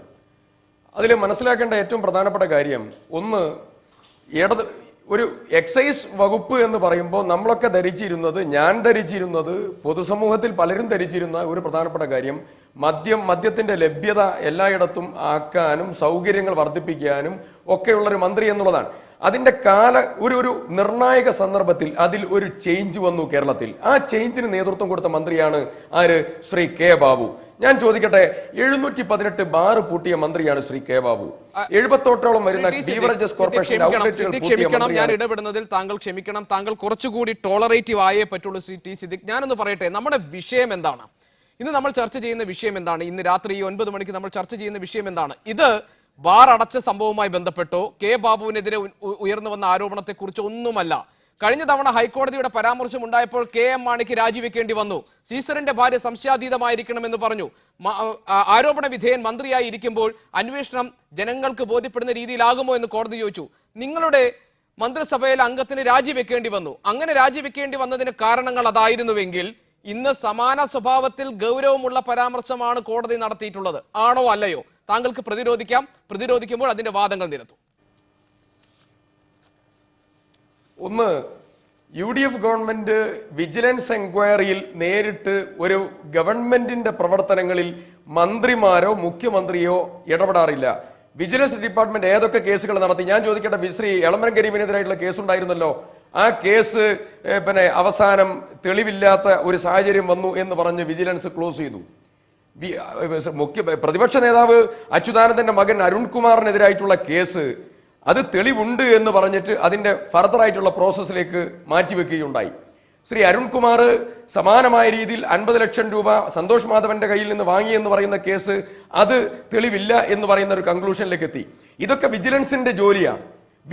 വിജിലൻസിന്റെ ജോലികൾ പൂർത്തീകരിക്കുന്നു. അതിൽ മുഖ്യമന്ത്രിയോ മന്ത്രിമാരോ ആരും ഇടപെടാറില്ല. ഇവിടെ മാണി സാർ രാജിവെച്ചത് എന്തുകൊണ്ടാ? മാണി സാർ രാജിവെച്ചത് മാണി സാർക്കെതിരായിട്ട് ഒരു ഡയറക്റ്റ് പരാമർശം വന്നു. ആ ഡയറക്റ്റ് പരാമർശം എന്താ? സീസറുടെ ഭാര്യ സംശയത്തിന് അതീതമായിരിക്കണം. ഡയറക്റ്റ് പരാമർശമാണ്. മാണി സാർ തെറ്റുകാരനായി എന്നുള്ളത് കൊണ്ടല്ല. മാണി സാർക്ക് ബഹുമാനപ്പെട്ട ഇല്ലിക്കാടൻ ജഡ്ജ് പറഞ്ഞിട്ടുള്ള വിധിന്യായത്തിലെ പരാമർശങ്ങൾ ഒന്നും തന്നെ തുടരന്വേഷണത്തിൽ പരിഗണിക്കേണ്ടതില്ല എന്ന് ബഹുമാനപ്പെട്ട കമാൽ പാഷ ജഡ്ജി തന്നെ ഹൈക്കോടതി തന്നെ പറഞ്ഞിട്ടുണ്ട്. അതിന്റെ അർത്ഥം എന്താ? പരാമർശങ്ങളടക്കം നീക്കപ്പെട്ടു എന്നുള്ളതാണ്. എന്നാലും മറ്റൊരു പരാമർശത്തിന്റെ വെളിച്ചത്തിൽ മാണി സാർ രാജിവെച്ചു. ഇവിടെ എന്താ? ഇവിടെ ബാബുവിനെതിരായി പരാമർശമില്ല. ബാബുവിനെതിരെ പ്രാഥമികമായിട്ടുള്ള ഒരു തെളിവില്ല, ദിവസമില്ല. അങ്ങനെയാണെങ്കിൽ സിദ്ദിഖ്, ഇന്നിപ്പോൾ സുധീന്ദ്രകുമാർ ബഹുമാനപ്പെട്ട ജഡ്ജി ചോദിച്ചിരിക്കുന്നത് CBI അന്വേഷണം ആയിക്കൂടെ എന്നാണ്. അതിന് AGക്ക് ഒരു മറുപടി പറയാൻ കഴിഞ്ഞില്ല. അദ്ദേഹം 3 ആഴ്ചത്തെ സമയം ചോദിച്ചു. പറ്റില്ല, 2-ാം തീയതി കേസ് എടുക്കും എന്ന് കോടതി പറഞ്ഞു. അത്രയും സമയം അനുവദിക്കേണ്ട കാര്യമില്ല എന്ന് പറഞ്ഞു. എന്തുകൊണ്ടാണ് AGക്ക് അവിടെ ഒരു ക്ലാരിറ്റി കുറവുണ്ടായത്? എന്തിനാണ് അദ്ദേഹം 3 ആഴ്ചത്തെ സമയം ചോദിക്കുന്നത്? ഇവിടെ AGയിലേക്ക് പോകേണ്ട കാര്യമില്ലല്ലോ. ഒരൊറ്റ കാര്യം നിങ്ങൾ മാത്രം എടുത്താൽ അവലംബിച്ചാൽ മാത്രം മതിയല്ലോ. ശ്രീ കെ ബാബുവിനോട് നിങ്ങളെ മാധ്യമ പ്രവർത്തകർ ചോദിച്ചല്ലോ. ബാബുവിനെതിരായിട്ടാണല്ലോ 2ാമത് അലിഗേഷൻ ഇവർ ഉയർത്തിക്കൊണ്ടുവന്നത്. കേസ് വരാൻ പോകുന്നതേ ഉള്ളൂ സിദ്ദിഖ്. കേസ് വന്നിട്ടില്ല സിദ്ദിഖ്. ഗോപി പറയട്ടെ. ഗോപി, മാണി സാറ് പുറത്തു പോകുന്നത് വരെ ശ്രീ കെ ബാബുവിന്റെ അന്വേഷണം ക്ലോസ് ചെയ്ത് 5 മാസക്കാലം ഒരു പരാമർശം നടത്താത്തവരാണ് ബിജു രമേശ്, ആന്റി കറപ്ഷൻ ബ്യൂറോയുടെ അഡ്വക്കേറ്റ് MR രാജേന്ദ്രൻ, അതുപോലെ മറ്റു നേതാക്കന്മാര് ഒക്കെ. ഒരാളും 5 മാസം സൈലന്റ് ആയിരുന്നവരൊക്കെ. മാണി പോയി അടുത്തതിലേക്ക് ഇവർ കടന്നു. അതാണ് സത്യം. പിന്നെ രണ്ടാമത്തത്, കെ ബാബു തന്നെ പറഞ്ഞല്ലോ, ഏതന്വേഷണത്തെയും ഞാൻ നേരിടാം, എനിക്ക് ഭയമില്ല. അതിന്റെ അടിസ്ഥാനപരമായ കാര്യം എന്താ? സത്യസന്ധമാണ് എന്നുള്ളത് കൊണ്ടാ. ഇതിൽ ഒരൊറ്റ കാര്യം കൂടെ പരാമർശിച്ചുകൊണ്ട് നേരിടാൻ ഭയമില്ലാത്ത കെ ബാബു, ഏത് തരം അന്വേഷണം വന്നാലും ഒന്നും സംഭവിക്കില്ല എന്ന് ഉറപ്പുള്ള ഒരു സർക്കാർ, എന്നിട്ടും CBI അന്വേഷിച്ചോട്ടെ എന്ന് കോടതി ചോദിച്ചപ്പോൾ അതിലൊരു തീരുമാനമെടുക്കാൻ 3 ആഴ്ചത്തെ സമയം AG ചോദിച്ചു. AGയെ വലിച്ചിഴക്കേണ്ട എന്ന് പറഞ്ഞാൽ ശരിയാകില്ല സിദ്ദീഖ്. AG ആരെ റെപ്രസെന്റ് ചെയ്താ കോടതിയിൽ വന്നിരിക്കുന്നത്? അഡ്വക്കേറ്റ് ജനറൽ ദണ്ഡപാണി ആരെ റെപ്രസെന്റ് ചെയ്താ ഇന്ന് കോടതിയിൽ വന്നിരിക്കുന്നത്? AG റെപ്രസെന്റ് ചെയ്യുന്നത് സ്റ്റേറ്റ് ഗവൺമെന്റിനെ തന്നെയാണ്. സ്റ്റേറ്റ് ഗവൺമെന്റിന് ഒരു കാര്യത്തിൽ തീരുമാനമെടുക്കാൻ അതിന് ആവശ്യമായിട്ടുള്ള കൺസൾട്ടേഷൻ ആവശ്യമുണ്ട്. അതിൽ ലീഗൽ ഒപ്പീനിയൻ അടക്കമുള്ളതായിരിക്കുന്ന കാര്യങ്ങൾ തേടേണ്ടതുണ്ട്. നിലവിലുള്ളതായിരിക്കുന്ന അന്വേഷണത്തിലെ പാളിച്ചകൾ എന്താണെന്ന് കോടതി ഗവൺമെന്റിനെ ബോധ്യപ്പെടുത്തേണ്ടതുണ്ട്. ഇതെല്ലാം നടക്കണം. ഇതെല്ലാം നടക്കാനുള്ളതായിരിക്കുന്ന സമയവും സാഹചര്യവും ഉണ്ടാകണം എന്നാണ് AG പറഞ്ഞതിന്റെ അർത്ഥം. പക്ഷേ രാഷ്ട്രീയപരമായി ഗോവിന്ദൻ മാസ്റ്റർ, വിജിലൻസിന്റെ കാര്യക്ഷമതയെ, വിജിലൻസിന്റെ നിഷ്പക്ഷത, അന്വേഷണ കാര്യപ്രാപ്തിയെ സിദ്ദിഖ് എടുത്തു കാണിച്ചത് എളമരം കരീമിനെതിരായ അന്വേഷണം തുടങ്ങിയ വിഷയങ്ങൾ ഊന്നിക്കൊണ്ടാണ്. എന്താണ് ഈ കാര്യത്തിൽ താങ്കളുടെ അഭിപ്രായം? പിന്നെ സിദ്ദിഖ് പറഞ്ഞത് നമ്മൾ ഇന്ന് ചർച്ച ചെയ്യുന്ന വിഷയത്തിനുള്ള ഒരു ന്യായമായ മറുപടിയായി ശ്രീ MV ഗോവിന്ദൻ മാസ്റ്റർ കരുതുന്നുണ്ടോ? അല്ല, സിദ്ദിഖിന്റെ കടലാസ് മാറിപ്പോയി, അതാണ് പറ്റിയത്. സിദ്ദിഖ് ഏതല്ലോ കടലാസ് കൊടുത്തിട്ട് വന്നിട്ടുണ്ട്. ആ കടലാസിന്റെ ചോദ്യമല്ല ഇന്നത്തെ ഈ ചർച്ചയുടെ ഭാഗമായിട്ട് ചോദിച്ചതും അതിനെല്ലാം മറുപടി പറയുകയും ചെയ്യേണ്ടത്. ഇത് പണ്ടാരോ പറഞ്ഞ പോലെ അരിയത്തരാന്ന് ചോദിച്ചപ്പോൾ പയരഞ്ഞായി എന്ന് പറയുന്ന ഒരു കണക്കാണ്. ഞങ്ങളെ സംബന്ധിച്ചിടത്തോളം ആരെ പറ്റിയുള്ള ആക്ഷേപം ഉണ്ടെങ്കിലും അഴിമതി ഉണ്ടെങ്കിൽ അന്വേഷിച്ചോ. നിങ്ങൾ അന്വേഷിച്ചതിനെ പറ്റിയല്ലേ പറഞ്ഞു. ഞങ്ങളാരെങ്കിലും അന്വേഷിച്ചു? നിങ്ങളെ ഗവൺമെന്റ് അല്ലേ? ചെന്നിത്തലയും അതുപോലെ തന്നെ ഈ പറയുന്ന കേരളത്തിന്റെ മുഖ്യമന്ത്രി ഉമ്മൻചാണ്ടി ഉൾപ്പെടെയുള്ള ഗവൺമെന്റിന്റെ കീഴിൽ അന്വേഷണം നടത്തി ഞങ്ങൾ ഇങ്ങോട്ട് കുറ്റം പറയാ? അല്ല, സിദ്ദിഖിന് കോടതിയുടെ പരാമർശം ഉമ്മൻചാണ്ടിക്ക് നേരെയുള്ള ഡയറക്റ്റ് പരാമർശമായി തോന്നുന്നില്ല ശ്രീ MV ഗോവിന്ദൻ മാസ്റ്റർ? ഞാൻ പറഞ്ഞത് അതാ അദ്ദേഹത്തിന് മനസ്സിലായിട്ടില്ല. അദ്ദേഹം മനസ്സിലാക്കിയിട്ടില്ല. ഇവിടെ പ്രശ്നം ഇതാണ്. കോടതി മനസ്സിലാക്കി. ഉമ്മൻചാണ്ടി എന്ന കേരളത്തിന്റെ മുഖ്യമന്ത്രി കോടതിയുടെ പരാമർശമുണ്ടായി, തുടരന്വേഷണത്തിന് വേണ്ടി ഉത്തരവുണ്ടായി, രാജിവെക്കുകയും ചെയ്തതിന് ശേഷം കേരളത്തിൽ അങ്ങോളം ഇങ്ങോളമുള്ള വാർത്താ മാധ്യമങ്ങളിലെല്ലാം കേരളത്തിന്റെ മുഖ്യമന്ത്രി പറഞ്ഞിരിക്കുന്നു മാണി സാർ കുറ്റക്കാരനല്ല. ഇങ്ങനെ മാണി സാർ കുറ്റക്കാരനല്ല എന്ന് മുഖ്യമന്ത്രി പറയുമ്പോൾ മുഖ്യമന്ത്രിയുടെ കീഴിലുള്ള ഉദ്യോഗസ്ഥന്മാർ വീണ്ടും ഈ തുടരന്വേഷണം നടത്തിയാൽ ആ അന്വേഷണം നടത്തുന്നതിലൂടെ കുറ്റവാളികളെ കൃത്യമായിട്ട് പുറത്തു കൊണ്ടുവരാൻ കഴിയുമോ? ഇങ്ങനെ പുറത്തു കൊണ്ടുവരാൻ സാധിക്കുമെന്ന് ജനങ്ങൾ വിശ്വസിക്കുമോ? ഇതാണ് കോടതി ചോദിച്ച കാര്യം. എന്നിട്ടാണ് പറഞ്ഞത് അങ്ങനെയുള്ള പശ്ചാത്തലത്തിൽ ഈ അന്വേഷണത്തിന് പുറത്തുള്ള മറ്റാരെങ്കിലും അന്വേഷിക്കുന്നതല്ലേ നല്ലത് എന്ന ചോദ്യം ചോദിച്ചപ്പോൾ AG ഉണ്ടല്ലോ, വരണ്ടല്ലോ. അങ്ങനെ വരണ്ടു പോയപ്പോഴാണ് 3 ആഴ്ച കാലാവധി ഓണം, എല്ലാവരെയും കേൾക്കണം എന്നൊക്കെ പറയുന്ന നിലയുണ്ടായത്. ഇവിടെ AGയെ പറ്റി പറഞ്ഞല്ലോ. AG ആരാ? കേരളത്തിന്റെ മുഖ്യമന്ത്രിയുടെ ഗൺമാൻ സലീം രാജിനെ പറ്റി ഞാൻ പ്രത്യേകിച്ച് പരിചയപ്പെടുത്തി തരേണ്ട കാര്യമില്ലല്ലോ, പറയേണ്ട കാര്യമില്ലല്ലോ. സിദ്ദിഖിന് അറിയാലോ ആരാ ഗൺമാൻ എന്ന്. സലീം രാജ് ആരാണെന്നറിയാലോ. ആ സലീം രാജ് സസ്പെൻഷനിൽ നിൽക്കുമ്പോൾ ഹൈക്കോടതിയുടെ വിധി ഉണ്ടായി അദ്ദേഹത്തിന്റെ കോൾ ഷീറ്റ് മുഴുവൻ പുറത്തെടുക്കണം. ഏത് ഗവൺമെന്റിന്റെ താല്പര്യം വെച്ചുകൊണ്ടാണ് കോടതിയിൽ ഹാജരായി സ്റ്റേ വാങ്ങി അത് ഒരു തരത്തിലും അനുവദിക്കാൻ പാടില്ല എന്ന് പറയാൻ ഈ ഗവൺമെന്റിന് വേണ്ടി വാദിക്കേണ്ടുന്ന ഏറ്റവും പ്രധാനപ്പെട്ട ഒരു ഉദ്യോഗസ്ഥൻ AG ഈ സലീം രാജിന് വേണ്ടി വാദിച്ച കേസ് അതിന്റെ ഭാഗമായിട്ട് വിധി വാങ്ങിയത് എന്തിനടിസ്ഥാനത്തിലാണ്? അപ്പോൾ AGയെ പറ്റിയൊന്നും പറയണ്ട. AGക്കൊക്കെ വ്യക്തമായ കാഴ്ചപ്പാടുണ്ട്. ആ കാഴ്ചപ്പാട് കേവലമായ ഗവൺമെന്റ് താല്പര്യം മാത്രമല്ല, അതിന്റെ അപ്പുറമുള്ള താല്പര്യവുമായിട്ട് ബന്ധപ്പെട്ടതാണ് എന്ന് മാധ്യമങ്ങളെല്ലാം തന്നെയും കൃത്യമായിട്ട് അനുഭവത്തിന് വെളിച്ചത്തിൽ ചൂണ്ടിക്കാണിച്ചിട്ടുള്ളതാണ്. താങ്കളിലേക്ക് തിരിച്ചു വരാം. അഡ്വക്കേറ്റ് MR രാജേന്ദ്രൻ നായർ, താങ്കൾ പ്രതിനിധാനം ചെയ്യുന്ന പ്രസ്ഥാനം all Kerala anti corruption movement, നിങ്ങൾ നൽകിയിട്ടുള്ള പൊതു താല്പര്യ ഹർജി K ബാബുവിന്റെ കാര്യത്തിൽ അത് ചീഫ് ജസ്റ്റിസ് ഉൾപ്പെടുന്ന ഡിവിഷൻ ബെഞ്ചിലേക്ക് കൈമാറിയിരിക്കുകയാണ് കമാൽ പാഷ. അതൊരു പൊതു താല്പര്യ ഹർജി ആയതുകൊണ്ടാണ് അത് കോടതി പരിഗണിക്കാനിരിക്കുന്നതേ ഉള്ളൂ. മറുഭാഗത്ത് ഇവിടെ ഉമ്മൻചാണ്ടി തന്നെ മന്ത്രിമാരെ സംരക്ഷിക്കുന്ന തരത്തിലുള്ള ഒരു നിലപാടെടുക്കുന്നു എന്ന് പരോക്ഷമായി ധ്വനിപ്പിച്ചുകൊണ്ടാണ് കോടതി വിജിലൻസ് അന്വേഷണം എത്രത്തോളം നിഷ്പക്ഷമാകും എന്നതിൽ സംശയം പ്രകടിപ്പിച്ചത്.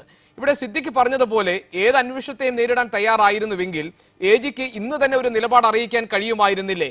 അതിന് പ്രിപ്പയർഡ് ആയിട്ട് വേണ്ടേ അദ്ദേഹം സ്വാഭാവികമായും ഇതുപോലെ വളരെ സെൻസിറ്റീവായുള്ള ഒരു കേസിൽ കോടതിയിൽ അപ്പിയർ ചെയ്യാൻ? അതല്ല, സിദ്ദിഖ് പറഞ്ഞതുപോലെ ഒരു കൺസൾട്ടേഷൻ ആവശ്യമുണ്ട്, അതിന് 3 ആഴ്ചത്തെ സമയം എന്നത് വളരെ സ്വാഭാവികമായ ഒരു കാര്യമായി താങ്കൾക്ക് തോന്നുന്നുണ്ടോ? ആദ്യമായിട്ട് ഞാൻ ഒരു കാര്യം ഒന്ന് വ്യക്തമാക്കിക്കോട്ടെ. ആദ്യമായിട്ടൊരു കാര്യം ഒന്ന് വ്യക്തമാക്കിക്കോട്ടെ. ഹൈക്കോടതിയിൽ പൊതു താല്പര്യ ഹർജി കൊടുത്തിട്ടുള്ള ആന്റി കറപ്ഷൻ മൂവ്മെന്റ് ഞാൻ പ്രസിഡന്റായിട്ടുള്ള ആന്റി മൂവ്മെന്റ് അല്ല. അത് മറ്റ് അതേ പേരിൽ അതിന്റെ സമാന പേരുള്ള മറ്റൊരു മൂവ്മെന്റ് ആണ്. ഒബ്സർവേഷനെ കുറിച്ച് മാത്രവും ആയിക്കോട്ടെ, ഇന്നത്തെ ഒബ്സർവേഷനെ കുറിച്ച് മാത്രമാണ്. ശ്രീ ബാബുവിനെതിരായിട്ടുള്ള കേസ് വരട്ടെ. ഇന്ന് ഹൈക്കോടതിയിൽ വന്ന കേസ് ശ്രീ KM മാണിയുടെ പേരിലുള്ള അന്വേഷണ നടപടികൾ നിർത്തിവെക്കണം, അത് റദ്ദാക്കണം എന്ന് പറഞ്ഞ് അദ്ദേഹത്തിൻ്റെ തന്നെ ആശ്രിതന്മാരോ കൊടുത്തൊരു കേസാണ്. അപ്പോൾ എന്തിനാ ശ്രീ KM മാണിക്ക് ഇവിടെ അന്വേഷണം നേരിടുന്നതിന് തടസ്സമുണ്ടെന്നല്ലേ അതിൻ്റെ അർത്ഥം? ഒരു പക്ഷേ കോടതി ശ്രീ KM മാണിക്ക് പോലും വിശ്വാസമില്ലാത്ത കേരളത്തിലെ ഉമ്മൻചാണ്ടിയുടെ കീഴിലുള്ള വിജിലൻസ് അദ്ദേഹത്തിൻ്റെ കേസ് അന്വേഷിക്കുന്നത് ശരിയല്ലെന്ന് കോടതിക്ക് തോന്നിക്കാണും. അങ്ങനെ നോക്കിക്കൂടെ? ഇതിനകത്ത് ഇവിടെ അതാ ഞാൻ നേരത്തെ സൂചിപ്പിച്ചത്, ശ്രീ KM മാണിയുടെയും അദ്ദേഹത്തിൻ്റെ പാർട്ടിയുടെയും അഭിപ്രായത്തിൽ ശ്രീ KM മാണിക്കെതിരായിട്ട് ഗൂഢാലോചന ഉണ്ടെന്ന് പറയുകയും ആ ഗൂഢാലോചന എന്താണെന്ന് വ്യക്തമാക്കാതിരിക്കുകയും ചെയ്യുമ്പോൾ ആ ഗൂഢാലോചന മുഖ്യമന്ത്രിയുടെ അധ്യക്ഷതയിലാണ് എന്ന് കോടതിക്കും ഈ രാജ്യത്തെ സാധാരണക്കാർക്ക് പോലും തോന്നുന്നുണ്ട് എന്നാണ് ഞാൻ പറയുന്നത്. അതുകൊണ്ട് ഒരുപക്ഷെ ശ്രീ KM മാണിക്ക് നീതി ലഭിക്കാൻ പോലും കേരളത്തിലെ വിജിലൻസ് അന്വേഷിക്കാതിരിക്കുന്നത് യുക്തിപൂർവമായിരിക്കും. ഇതൊക്കെ സാധാരണക്കാർക്ക് തോന്നുന്ന പോലെ ജഡ്ജിമാർക്കും തോന്നും. ജഡ്ജിമാർക്ക് തോന്നിയപ്പോൾ ഇത് ചോദ്യം ചെയ്തുള്ള ഹർജിയിൽ എന്തുകൊണ്ട് നിഷ്പക്ഷമായ ഒരു പുറത്തുള്ള ഏജൻസി CBI അന്വേഷിച്ചുകൂടാ എന്ന് അദ്ദേഹം ഗവൺമെന്റിനോട് ചോദിച്ചു. ഒരു പക്ഷേ ഏത് അന്വേഷണവും നേരിടാൻ തയ്യാറാണെന്ന് പറയുന്നവർ അതിനത്ര തയ്യാറല്ല എന്നാണ് സമയം നീട്ടി ചോദിച്ചതിൻ്റെ അർത്ഥം. ഇവിടെ അന്വേഷണം ശരിക്കും നടന്നാൽ ശ്രീ KM മാണി മാത്രമല്ല, ശ്രീ ബാബു മാത്രമല്ല, മറ്റേതാനും മന്ത്രിമാരും ഒരു പക്ഷേ കൃത്യമായിട്ട് ശ്രീ ഉമ്മൻചാണ്ടി എന്ന മുഖ്യമന്ത്രിയും രാജിവെക്കേണ്ടി വരും. ഇത് മാത്രമല്ലല്ലോ, എന്തെല്ലാം കാര്യങ്ങൾ കിടക്കുന്നു. ഇവിടുത്തെ വിജിലൻസ് ഒക്കെ അന്വേഷിച്ചാൽ ഇത് തെളിയുമെന്ന് ആര് പറഞ്ഞു? ആദ്യം മുതൽ ഞാൻ എടുക്കുന്ന നിലപാടതാണ്.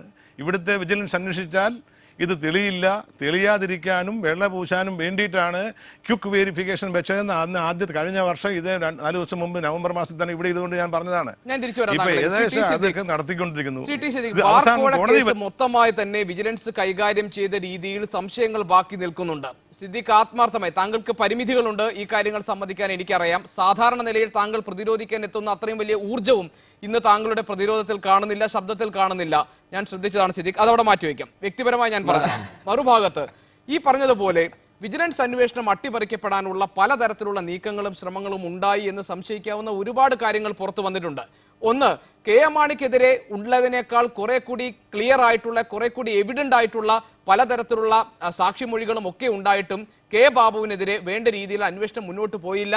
നിർണായകമായ സാക്ഷിമൊഴികൾ തിരസ്കരിക്കപ്പെട്ടു, തമസ്കരിക്കപ്പെട്ടു എന്ന വാർത്ത താങ്കൾ കണ്ടുവല്ലോ. തോമസ് ജേക്കബിനെ സ്ഥാനത്ത് നിന്ന് മാറ്റാനുണ്ടായ കാരണങ്ങൾ സംബന്ധിച്ചിട്ടുള്ള അവ്യക്തതകൾ ഇപ്പോഴും നിലനിൽക്കുന്നുണ്ട്.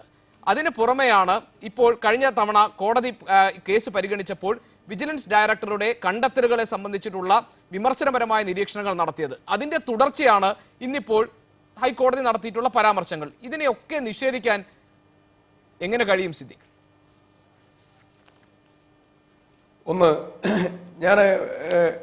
ഒന്ന് ഞാൻ സംസാരിക്കുന്നത് വളരെ കൃത്യമായും ബോധ്യത്തോടു കൂടിയും വിഷയങ്ങളെ പഠിച്ചു മനസ്സിലാക്കിയും ഒക്കെ തന്നെയാണ് ഞാൻ പഠിക്കുന്നത്. അതുകൊണ്ട് ഇന്ന് ദുർബലനും ഇന്നലകളിൽ ശൂരനും ആയിരുന്നു എന്നുള്ളതായിരിക്കുന്ന പരാമർശമൊന്നും ശരിയല്ല. ഒന്ന്.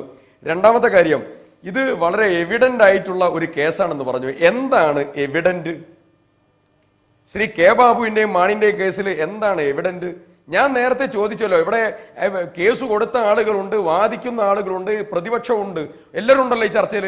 ഞാൻ പ്രൈമറി ഒരു കാര്യം ചോദിക്കുന്നു, എന്നാണ് K ബാബുവിന് പണം കൊടുത്തേ? ഒന്ന് പറഞ്ഞേ. ബാബുവിന് പണം കൊടുത്തു എന്ന് ബിജു രമേശ് പറയുന്നതായിരിക്കുന്ന, ബിജു രമേശിന്റെ കൂടെ ഉണ്ടായിരുന്ന 2 സാക്ഷികളും ബിജു രമേശും എഴുതി ഒപ്പിട്ട് കൊടുത്തിരിക്കുന്ന മൊഴിയിൽ വൈരുദ്ധ്യമുണ്ടോ? എനിക്ക് സമയം തന്നാ ഞാൻ പറയാ. ഒന്ന്, ബിജു രമേശ് പറഞ്ഞത് ഏപ്രിൽ ആദ്യവാരം, റസീഫ് മുഹമ്മദ് പറഞ്ഞിരിക്കുന്നത് ഹൈക്കോടതിയിൽ മെയ്. 2, ബിജു രമേശ് പറഞ്ഞിരിക്കുന്നത് മന്ത്രി പറഞ്ഞതനുസരിച്ച് പ്രൈവറ്റ് സെക്രട്ടറി സുരേഷ് പയ്യുടെ റൂമിൽ ഞാനും രാധാകൃഷ്ണനും മുഹമ്മദ് റസീഫും കൂടെ കൊണ്ടുകൊടുത്തു. മുഹമ്മദ് റസീഫ് പറയുന്നത് ബിജു രമേശും വേറൊരാളും കൂടെ ഒരു ബാഗുമായി താഴോട്ട് പോയി തിരിച്ചു വരുമ്പോൾ കയ്യിൽ ബാഗില്ലായിരുന്നു, അവിടെ കൊടുത്തു എന്നാണ് എൻ്റെ വിശ്വാസം. 2, രാധാകൃഷ്ണൻ പറഞ്ഞ വഴിയോ എന്നെ ചൂണ്ടിക്കാണിച്ചുകൊണ്ട് ബിജു രമേശ് പറഞ്ഞു ആ ബാഗ് അങ്ങ് കൊടുക്കാൻ ഒരാളെ ചൂണ്ടിക്കാണിച്ച് അയാളുടെ കയ്യിൽ ഞാൻ ബാഗ് കൊടുത്തു. ഞാൻ ചോദിക്കട്ടെ, ഏതാളുടെ മൊഴി വിശ്വസിക്കണം? ഏത് ഡേറ്റ് വിശ്വസിക്കണം? ഇതിന്റെയൊക്കെ ബേസ് ഉണ്ട്. എന്താ ബേസ്? മാർച്ച് മാസം 10-ാം തീയതി ബിജു രമേശ് എറണാകുളത്തെ ഗോകുലം പാർക്കിൽ ബാർ മുതലാളിമാരുടെ ഒരു യോഗം വിളിച്ചുകൊണ്ട് പ്രസംഗിച്ചു. ആ പ്രസംഗത്തിന്റെ CD ശ്രീ കെ ബാബു ഹാജരാക്കിയല്ലോ. ആ പ്രസംഗത്തിൽ ബിജു രമേശ് എന്താ പറഞ്ഞത്? ഈ ഗവൺമെന്റിനെ അട്ടിമറിക്കാൻ, കൂടുതൽ മന്ത്രിമാർക്കെതിരായി ആരോപണം ഉന്നയിക്കാൻ പിണറായിയും കോടിയേരിയും എന്നോട് പറഞ്ഞിട്ടുണ്ട്. ഞാൻ ആ ഉത്തരവാദിത്തം ഏറ്റെടുക്കാം. അതിന് മറുപടി Shri M V Govindan master പറയും. ഞാൻ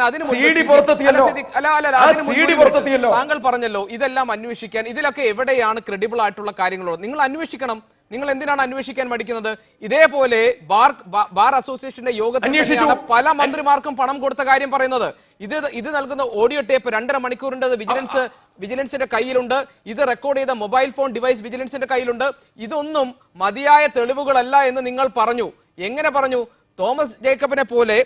ജേക്കബ് തോമസിനെ പോലെ ഒരു ഉദ്യോഗസ്ഥനെ നിങ്ങൾ വിജിലൻസിന്റെ തലപ്പത്ത് നിന്ന് മാറ്റിയ ശേഷം നിങ്ങൾ അങ്ങനെ ഒരു റിപ്പോർട്ട് നൽകി. അതാണ് നിങ്ങൾക്കെതിരെയുള്ള ആക്ഷേപം. ഒന്ന്. രണ്ടാമത് നിങ്ങൾ പറഞ്ഞു ഇതൊന്നുമില്ല, നിങ്ങൾ അന്വേഷിക്കൂ പറയൂ, ഇതിലൊന്നുമില്ല. അവിടെ നിങ്ങൾക്ക് അന്വേഷണമേ വേണ്ട. അവിടെ നിങ്ങൾ വിജിലൻസിലെ താഴ്ന്ന യൂണിറ്റുകളെ കൊണ്ട് അന്വേഷിപ്പിക്കുന്നു. KM മാണിയുടെ കാര്യം വന്നപ്പോൾ നിങ്ങൾ സ്റ്റേറ്റ് യൂണിറ്റിനെ കൊണ്ട് അന്വേഷിപ്പിച്ചു. ഇങ്ങനെയെല്ലാമുള്ള പിന്നെ ഒരുപാട് മിസ്സിംഗ് ലിങ്ക്സ് ഇതിനകത്തുണ്ട് സിദ്ദിഖ്. പിന്നെ രണ്ടാമത് താങ്കൾ പറഞ്ഞു ഇതൊക്കെ ആര് പറഞ്ഞു, എവിഡന്റ് ആയത് എവിടെയാണ്? KM മാണിയുടെ ബൈറ്റ് ഞാൻ താങ്കൾ കേൾപ്പിച്ചു തരാം. അദ്ദേഹം മന്ത്രിസ്ഥാനം രാജിവെച്ച ശേഷം ദേശീയ ഏജൻസിക്ക് നൽകിയ വാർത്താ ഏജൻസിക്ക് നൽകിയ ബൈറ്റിൽ അദ്ദേഹം പറഞ്ഞത് എന്റെ കാര്യങ്ങൾ മുഴുവൻ കേട്ടുകേൾവി മാത്രമാണ്, കെ ബാബുവിന്റെ കാര്യങ്ങൾ അതല്ല എന്ന് ധ്വനിപ്പിച്ചുകൊണ്ട് അദ്ദേഹം സംസാരിച്ചതിന്റെ ബൈറ്റ് ഇവിടെ ഞങ്ങളുടെ ലൈബ്രറിയിൽ ഇപ്പോഴും ഉണ്ട്. സിദ്ദീഖ്, ഒന്ന്, മാണി സാർ തന്നെ ആ കൊടുത്തതായിരിക്കുന്ന ബൈറ്റ് അതിനുശേഷം പറഞ്ഞ ഒരു കാര്യം കൂടെ ഉണ്ട്. അതെന്തേ ഗോപി പറയാത്തെ? ഞാൻ ഗോപി ജെന്റിൽമാൻ ആയിട്ടുള്ള ഒരു ന്യൂസ് റീഡറാണ്, തർക്കമില്ല. ഞാൻ നിങ്ങളെ ബഹുമാനിക്കുന്ന ആളുവാ. അതിനുശേഷം മാണി സാർ ഒരു കാര്യം കൂടെ പറഞ്ഞിട്ടുണ്ട്. ആ ആരോപണങ്ങൾ മുഴുവൻ പിൻവലിച്ചു, അങ്ങനെ പറഞ്ഞിട്ടില്ല എന്നുള്ളതായിരിക്കുന്ന കൃത്യമായ കാര്യം പറഞ്ഞിട്ടുണ്ട്. രണ്ടാമത്തെ കാര്യം, ജേക്കബ് തോമസ് ഒരു സന്ദർഭത്തിൽ പോലും ഈ കേസിന്റെ ചുമതലകൾ വഹിച്ചിരുന്നില്ല. അതിന് ആഭ്യന്തരമന്ത്രി അതിന് കൃത്യമായ മറുപടി പറഞ്ഞിട്ടുണ്ട്. ജേക്കബ് തോമസ് ഈ ഗവൺമെന്റിനെതിരായി പ്രത്യക്ഷമായും പരോക്ഷമായും പരാമർശങ്ങൾ നടത്തുകയും ഈ സർക്കാരിനെതിരായി ന്യൂസുകൾ ലീക്ക് ചെയ്യുകയും ചെയ്യുന്നതായ ഒരു വ്യക്തിയാണ്. ഐഡന്റിറ്റി വളരെ കൃത്യമായി നമുക്ക് അദ്ദേഹത്തെ സംബന്ധിച്ചുണ്ട്. രണ്ടാമത്തെ കാര്യം, ഒരു സന്ദർഭത്തിൽ പോലും അദ്ദേഹം കേസിന്റെ ഉത്തരവാദിത്തം ഏറ്റെടുത്തിട്ടില്ല. പിന്നെ മറ്റൊരു കാര്യം, ഇവിടെ നിങ്ങൾ പറഞ്ഞല്ലോ ശ്രീ കെ ബാബുവിനെതിരായിട്ടുള്ള എവിഡൻസ് വളരെ ക്ലിയർ ആണെന്ന്, ഡയറക്റ്റ് എവിഡൻസ് ആണെന്ന് പറഞ്ഞല്ലോ. ഡയറക്റ്റ് എവിഡൻസ് ആണെന്ന് പറഞ്ഞ സത്യ എന്താ? ബാബുവിന് പണം ഞാൻ കൊടുത്തു എന്നാണ് ആര് പറഞ്ഞത്? ബിജു രമേശ് പറഞ്ഞിട്ടുള്ളത്. അതാണല്ലോ അന്വേഷിച്ചത്. 164 ബിജു രമേശ് എന്താ പറഞ്ഞത്? ബാബു പറഞ്ഞ സ്ഥലങ്ങളിൽ പണം ബാർ അസോസിയേഷന്റെ ആളുകൾ ഏൽപ്പിച്ചു എന്ന് ബാർ അസോസിയേഷന്റെ ഭാരവാഹികൾ മീറ്റിംഗിൽ ഞങ്ങളോട് പറഞ്ഞു. നേരിട്ട് പണം കൊടുത്തു എന്നല്ല. പക്ഷേ പിന്നീട് അദ്ദേഹം പറയുന്നു ഞാൻ ശ്രീ ബാബുവിന് നേരിട്ട് 50 ലക്ഷം കൊടുത്തു. ആട്ടെ, കൊടുത്തതിന്റെ സാക്ഷി ആരാ? ഈ സാക്ഷികൾ വ്യത്യസ്തമായി പറയുന്നു. 2 ഡേറ്റ് ഉണ്ടോ? ഡേറ്റ് ഇല്ല. ഒരു സാക്ഷി പറയുന്നു മെയ് കൊടുത്തു എന്ന് പറയുന്നു, ബിജു രമേശ് പറയുന്നു ഏപ്രിൽ. അതാണ് പറയുന്നത്. അന്വേഷിച്ചു, അന്വേഷണത്തിൽ പറഞ്ഞു. ഇത് ക്രെഡിബിൾ അല്ല, വളരെ കൃത്യമല്ലേ? എന്തുകൊണ്ടാണ് ഈ ആരോപണം? നേരത്തെ ഗോപി ഇടപെട്ടതുപോലെ ദയവ് ചെയ്ത് ഇടപെടരുത്. എന്തുകൊണ്ടാണ് ഈ ആരോപണം? 1, 718 ബാറുകൾ പൂട്ടി, 78 ബീവറേജസ് ഔട്ട്ലെറ്റുകൾ പൂട്ടി, മദ്യം വാങ്ങുന്നവന്റെ പ്രായം 18-ൽ നിന്ന് 21 വർദ്ധിപ്പിച്ചു. കേരള ചരിത്രത്തിൽ ആദ്യമായി 25% മദ്യത്തിന്റെ ലഭ്യത കുറച്ചു. തദ്ദേശ സ്വയംഭരണ സ്ഥാപനങ്ങൾക്ക് മദ്യത്തിന്റെ ബീവറേജസ് ബാറിന്റെ ലൈസൻസ് കൊടുക്കാനുള്ള അധികാരം 232-447 ആക്ട് അമെന്റ് ചെയ്തുകൊണ്ട് കൈമാറിയതായിരിക്കുന്ന മന്ത്രി. കേരള ചരിത്രത്തിൽ ഏറ്റവും കൂടുതൽ മദ്യവിരുദ്ധ പ്രവർത്തനത്തിന് നേതൃത്വം കൊടുക്കാനുള്ള തുക 20 ലക്ഷത്തിൽ നിന്ന് 20 കോടിയായി വർദ്ധിപ്പിച്ചതായിരിക്കുന്ന മന്ത്രി. കേരള ചരിത്രത്തിൽ പറഞ്ഞ കാര്യങ്ങളെല്ലാം അത് നമ്മുടെ വിഷയത്തിന് പുറത്താണ്. എനിക്ക് നല്ല ബോധ്യമുണ്ട് സിദ്ദീഖ്, അത് നമ്മുടെ വിഷയത്തിന് പുറത്താണ്. എനിക്ക് നല്ല ബോധ്യമുണ്ട്. Shri M V Govindan master, Siddique ഈ പറഞ്ഞ കാര്യങ്ങളെല്ലാം ഈ കേസിനെ ഡിഫ്യൂസ് ചെയ്യാൻ, ഇതിനെ നിർവീര്യമാക്കാൻ, ഇത് വ്യാജമാണെന്ന് തെളിയിക്കാൻ, ഇതിൽ കഴമ്പില്ല എന്ന് തെളിയിക്കാൻ പര്യാപ്തമായ ന്യായങ്ങളാണോ? ഒരു പര്യാപ്തമായ ന്യായമല്ല എന്നിട്ട് വേണ്ടേ പര്യാപ്തമാവാൻ. അദ്ദേഹം ഇന്നത്തെ ചർച്ചയിൽ പറഞ്ഞുകൊണ്ടിരിക്കുന്നത് എന്താണെന്ന് എനിക്ക് മനസ്സിലാകുന്നില്ല. ഹൈക്കോടതിയുടെ ഇന്നത്തെ പരാമർശം അടിസ്ഥാനപ്പെടുത്തിയിട്ട് യഥാർത്ഥത്തിൽ കേരളത്തിൻ്റെ മുഖ്യമന്ത്രി അന്തസ്സുള്ള ഒരു മുഖ്യമന്ത്രിയാണെങ്കിൽ കോടതിയുടെ വിധിയെയും കോടതിയുടെ പരാമർശങ്ങളെയും അംഗീകരിക്കുന്ന ഒരാളാണെങ്കിൽ രാജിവെച്ച് പോകേണ്ട സമയം കഴിഞ്ഞു. ഇനിയിപ്പോൾ രാജിവെക്കുന്നില്ലെങ്കിൽ 2-ാം തീയതി ആകുമ്പോഴേക്കും എത്തുമെന്ന് ഞാൻ പ്രതീക്ഷിക്കുന്നത്. ഇവിടെ ഞാൻ സമ്മതിക്കുന്നില്ല. ഞാൻ സംസാരിക്കണം, നിങ്ങൾ സംസാരിച്ചല്ലോ. ഇവിടെ ഒരു കാര്യം ഇപ്പോൾ സിദ്ദീഖ് പറഞ്ഞുകൊണ്ടിരിക്കുകയാണ്. ശരി, ബാബുവിന്റെ പേരിലുള്ള കേസ് ശരിയായ രീതിയിൽ അന്വേഷിച്ചിട്ടുണ്ട്. എവിടെ അന്വേഷിച്ചെന്നാ സിദ്ദീഖ് പറയുന്നത്? യഥാർത്ഥത്തിൽ തിരുവനന്തപുരത്തല്ലേ ക്രൈം നടന്നത്? എന്നിട്ട് എന്തിനാണ് എറണാകുളത്തേക്ക് ആ കേസ് മാറ്റിയത്? ആ മാറ്റിയ കേസ് അന്വേഷിക്കാൻ വേണ്ടി ഒരു കുറ്റാന്വേഷണത്തിന്റെ ഭാഗമായിട്ടുള്ള പ്രശ്നം അഭിമുഖീകരിക്കുന്ന DYSPയെ എന്തിനാണ് ചുമതലപ്പെടുത്തിയത്? ആ DYSPയും രക്ഷപ്പെടണം, ബാബുവും രക്ഷപ്പെടണം.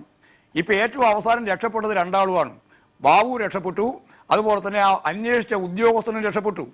അങ്ങനെ ഉദ്യോഗസ്ഥനെ തന്നെ കണ്ടുപിടിച്ച് തെരഞ്ഞുപിടിച്ച് അന്വേഷിച്ച് മുമ്പോട്ടേക്ക് പോകുമ്പോഴാണ് ഇവിടെ നിങ്ങൾ ചൂണ്ടിക്കാണിച്ച DGP തന്നെ അവിടെ എത്തിച്ചേരുന്നത്. അദ്ദേഹത്തിനെ ചുമതലപ്പെടുത്തിയിട്ടില്ല, അവിടെ നിന്നാണ് മാറിയത്. അതായത് എറണാകുളത്തിൻ്റെ ചാർജ് വഹിച്ചുകൊണ്ടിരിക്കുമ്പോഴാണ് അദ്ദേഹത്തെ ആ പോസ്റ്റിൽ തന്നെ ഒഴിവാക്കിയത്. എന്ന് പറഞ്ഞാൽ വിജിലൻസ് ശരിയായ രീതിയിൽ അന്വേഷിച്ചുകൂടാ, ബാബുവിനെ രക്ഷിക്കണം. അതിന് പറ്റാവുന്ന ഉദ്യോഗസ്ഥന്മാരെ എറണാകുളം, തൃശൂർ, പാലക്കാട് ഈ 3 മേഖലകളിലെ എറണാകുളത്ത് കൊണ്ടുപോയേ. തിരുവനന്തപുരത്ത് കൊടുത്തു എന്നാലോ പറഞ്ഞിട്ടുള്ളത്? കൃത്യമായിട്ട് പറഞ്ഞല്ലോ പൈസ കൊടുത്തിട്ടുണ്ടെന്ന്. ആ കൊടുത്ത ക്രൈം നടക്കുന്നത് എവിടെയാ? 2 പ്രാവശ്യം ക്രൈം നടക്കുന്നത് തിരുവനന്തപുരത്താണ്. പിന്നെ എന്തിനാ എറണാകുളത്ത് കൊണ്ടുപോയ സിദ്ദീഖെ? എന്തടിസ്ഥാനത്തിലാണ് കൊണ്ടുപോയേ? എന്നിട്ട് ഈ DYSP എന്തടിസ്ഥാനത്തിലാണ് നിങ്ങൾ നിയമിച്ചേ? ആ DYSPയുടെ പേരിൽ കേസുണ്ടായിരുന്നു സത്യല്ലേ? എൻക്വയറി നടത്തിക്കൊണ്ടിരിക്കുന്ന, നേരിട്ടുകൊണ്ടിരിക്കുന്ന ഒരു DYSP അല്ലേ നിങ്ങൾ അന്വേഷിക്കാൻ ചുമതലപ്പെടുത്തിയിട്ടുള്ളത്? അപ്പോൾ വെറുതെ ഇങ്ങനെ ജനങ്ങളെ പറ്റിക്കാൻ വേണ്ടി പറഞ്ഞിട്ടൊന്നും കാര്യമില്ല. മുഖ്യമന്ത്രി ഇന്നത്തെ നേരത്തെ ഇവിടെ അഭിഭാഷകർ പറഞ്ഞതുപോലെ ഇന്നത്തെ പരാമർശം എന്ന് പറയുന്നത് ഉമ്മൻചാണ്ടിക്കെതിരായിട്ട് വന്ന മാണിക്കെതിരായിട്ട് അന്ന് പറഞ്ഞതിനേക്കാളും കടുത്ത രീതിയിലുള്ള പരാമർശമാണ്. ഈ മുഖ്യമന്ത്രിയുടെ കീഴിൽ ഒരന്വേഷണവും കേരളത്തിൽ നടത്തിയാൽ ജനങ്ങളും വിശ്വസിക്കില്ല, അത് ശരിയായ രീതിയിലുള്ള അന്വേഷണം ആകുകയും ചെയ്യില്ല എന്ന് കോടതി പറഞ്ഞിട്ട് പരാമർശിക്കുന്നില്ലല്ലോ.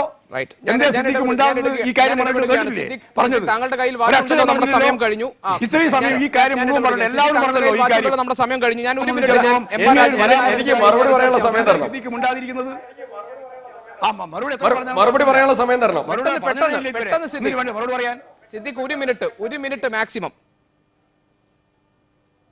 ഒന്ന്, ഇവിടെ ഏറ്റവും പ്രധാനമായി MV ഗോവിന്ദൻ മാഷ് പറഞ്ഞിട്ടുള്ളത് കേസ് എന്തുകൊണ്ട് എറണാകുളത്തേക്ക് മാറ്റി എന്നുള്ളതാണ്. ഒരാളെ കൊണ്ട് അന്വേഷിപ്പിച്ചു എന്നുള്ളതാണ് ഇവിടെ നിങ്ങൾ പറഞ്ഞിട്ടുള്ള പ്രധാനപ്പെട്ട കാര്യം. ഒന്ന്, ഡയറക്ടറാണ് തീരുമാനിക്കുന്നത്. ഒരിടത്തെ കേസിന്റെ ആധിക്യം അനുസരിച്ച് എങ്ങോട്ട് കേസ് മാറ്റണം എന്ന് തീരുമാനിക്കുന്നത് വിജിലൻസ് ഡയറക്ടറാണ്. ഒന്ന്. രണ്ടാമത്തെ കാര്യം, എന്തുകൊണ്ട് എറണാകുളത്തേക്ക് മാറ്റി കേസിന്റെ? ഒരു മിനിറ്റ്, ഞാനിതിന്റെ ചോദ്യത്തിന് മറുപടി പറഞ്ഞോട്ടെ പ്ലീസ്. പെട്ടെന്ന് വളരെ സീരിയസ് ആയ ഒരു ചോദ്യം ചോദിച്ച് നിങ്ങൾ സംശയത്തിന്റെ നിഴലിലാക്കി നിങ്ങൾ അങ്ങ് മാറിപ്പോവുക. അത് ശരിയല്ലല്ലോ ഗോപി. ഞാൻ പറയട്ടെ. രണ്ടാമത്തെ കാര്യം, ഈ അന്വേഷണം നടത്തുന്ന യൂണിറ്റിന് ഈ കേസുമായി ബന്ധപ്പെട്ടുകൊണ്ട് ഓൾ ഇന്ത്യ ജൂറിസ്ഡിക്ഷനാ എവിടെയും അന്വേഷിക്കുക. ഞാൻ ചോദിക്കട്ടെ, ക്രൈം രജിസ്റ്റർ ചെയ്തത് ഏതെങ്കിലും ഒരിടത്താണെന്ന് വെച്ച് ബണ്ടി ചോറിനെ പിടിച്ചത് മഹാരാഷ്ട്രയിലെ പൂനെയിലാ. ക്രൈം രജിസ്റ്റർ ചെയ്തത് ഒരു പോലീസ് സ്റ്റേഷൻ ലിമിറ്റില്ല. സമാനമായ കേസാണിത്. എവിടെ വേണമെങ്കിലും അന്വേഷിക്കുക. ഔട്ട് ഓഫ് കൺട്രി പോകണമെങ്കിൽ മാത്രമേ മുൻകൂട്ടി അനുവാദം ആവശ്യമുള്ളൂ. ഇന്ത്യയിൽ എവിടെയും പോയി അന്വേഷിക്കുക. അന്വേഷിച്ചു. ഞാൻ ഒറ്റ ചോദ്യം ചോദിക്കുന്നു, എന്നാ പൈസ കൊടുത്തേ? ഒന്ന് പറഞ്ഞേ. നിങ്ങൾ ബാധിക്കുന്നവരാണല്ലോ, എന്നാ പൈസ കൊടുത്തേ? അത് മാത്രം ഒന്ന് മിനിമം പറഞ്ഞേ. സിദ്ദീഖ് ഇതിനെല്ലാമുള്ള മറു ചോദ്യം സമയപരിമിതി കൊണ്ട് സിദ്ദീഖ് തുടർന്ന് നമുക്ക് ഇതേ പാനലുമായി ഒരുപക്ഷെ ഇതേ വിഷയം ഇതിനേക്കാൾ രൂക്ഷമായി ചർച്ച ചെയ്യേണ്ടി വന്നേക്കാം വരും ദിവസങ്ങൾ. അതുകൊണ്ട് തന്നെ നിർണായകമാണ് ഈ കേസിന്റെ കാര്യത്തിൽ. ഒപ്പം തന്നെ കെ ബാബുവിനെതിരായ ആരോപണത്തിൽ താല്പര്യ ഹർജി മുന്നിലേക്ക് എത്തുകയാണ്. അതിനുശേഷം ഒരുപക്ഷെ ചർച്ച വേണ്ടി വന്നേക്കാം. വളരെയധികം നന്ദി Shri T Siddique, Shri MV Govindan master, advocate MR Rajendran Nair, advocate Udayabhanu ഈ ചർച്ചയോട് സഹകരിച്ചത്. ഇന്നത്തെ സ്പെഷ്യൽ എഡിഷൻ ഇതോടെ പൂർണ്ണമാകുന്നു. Good bye, good night.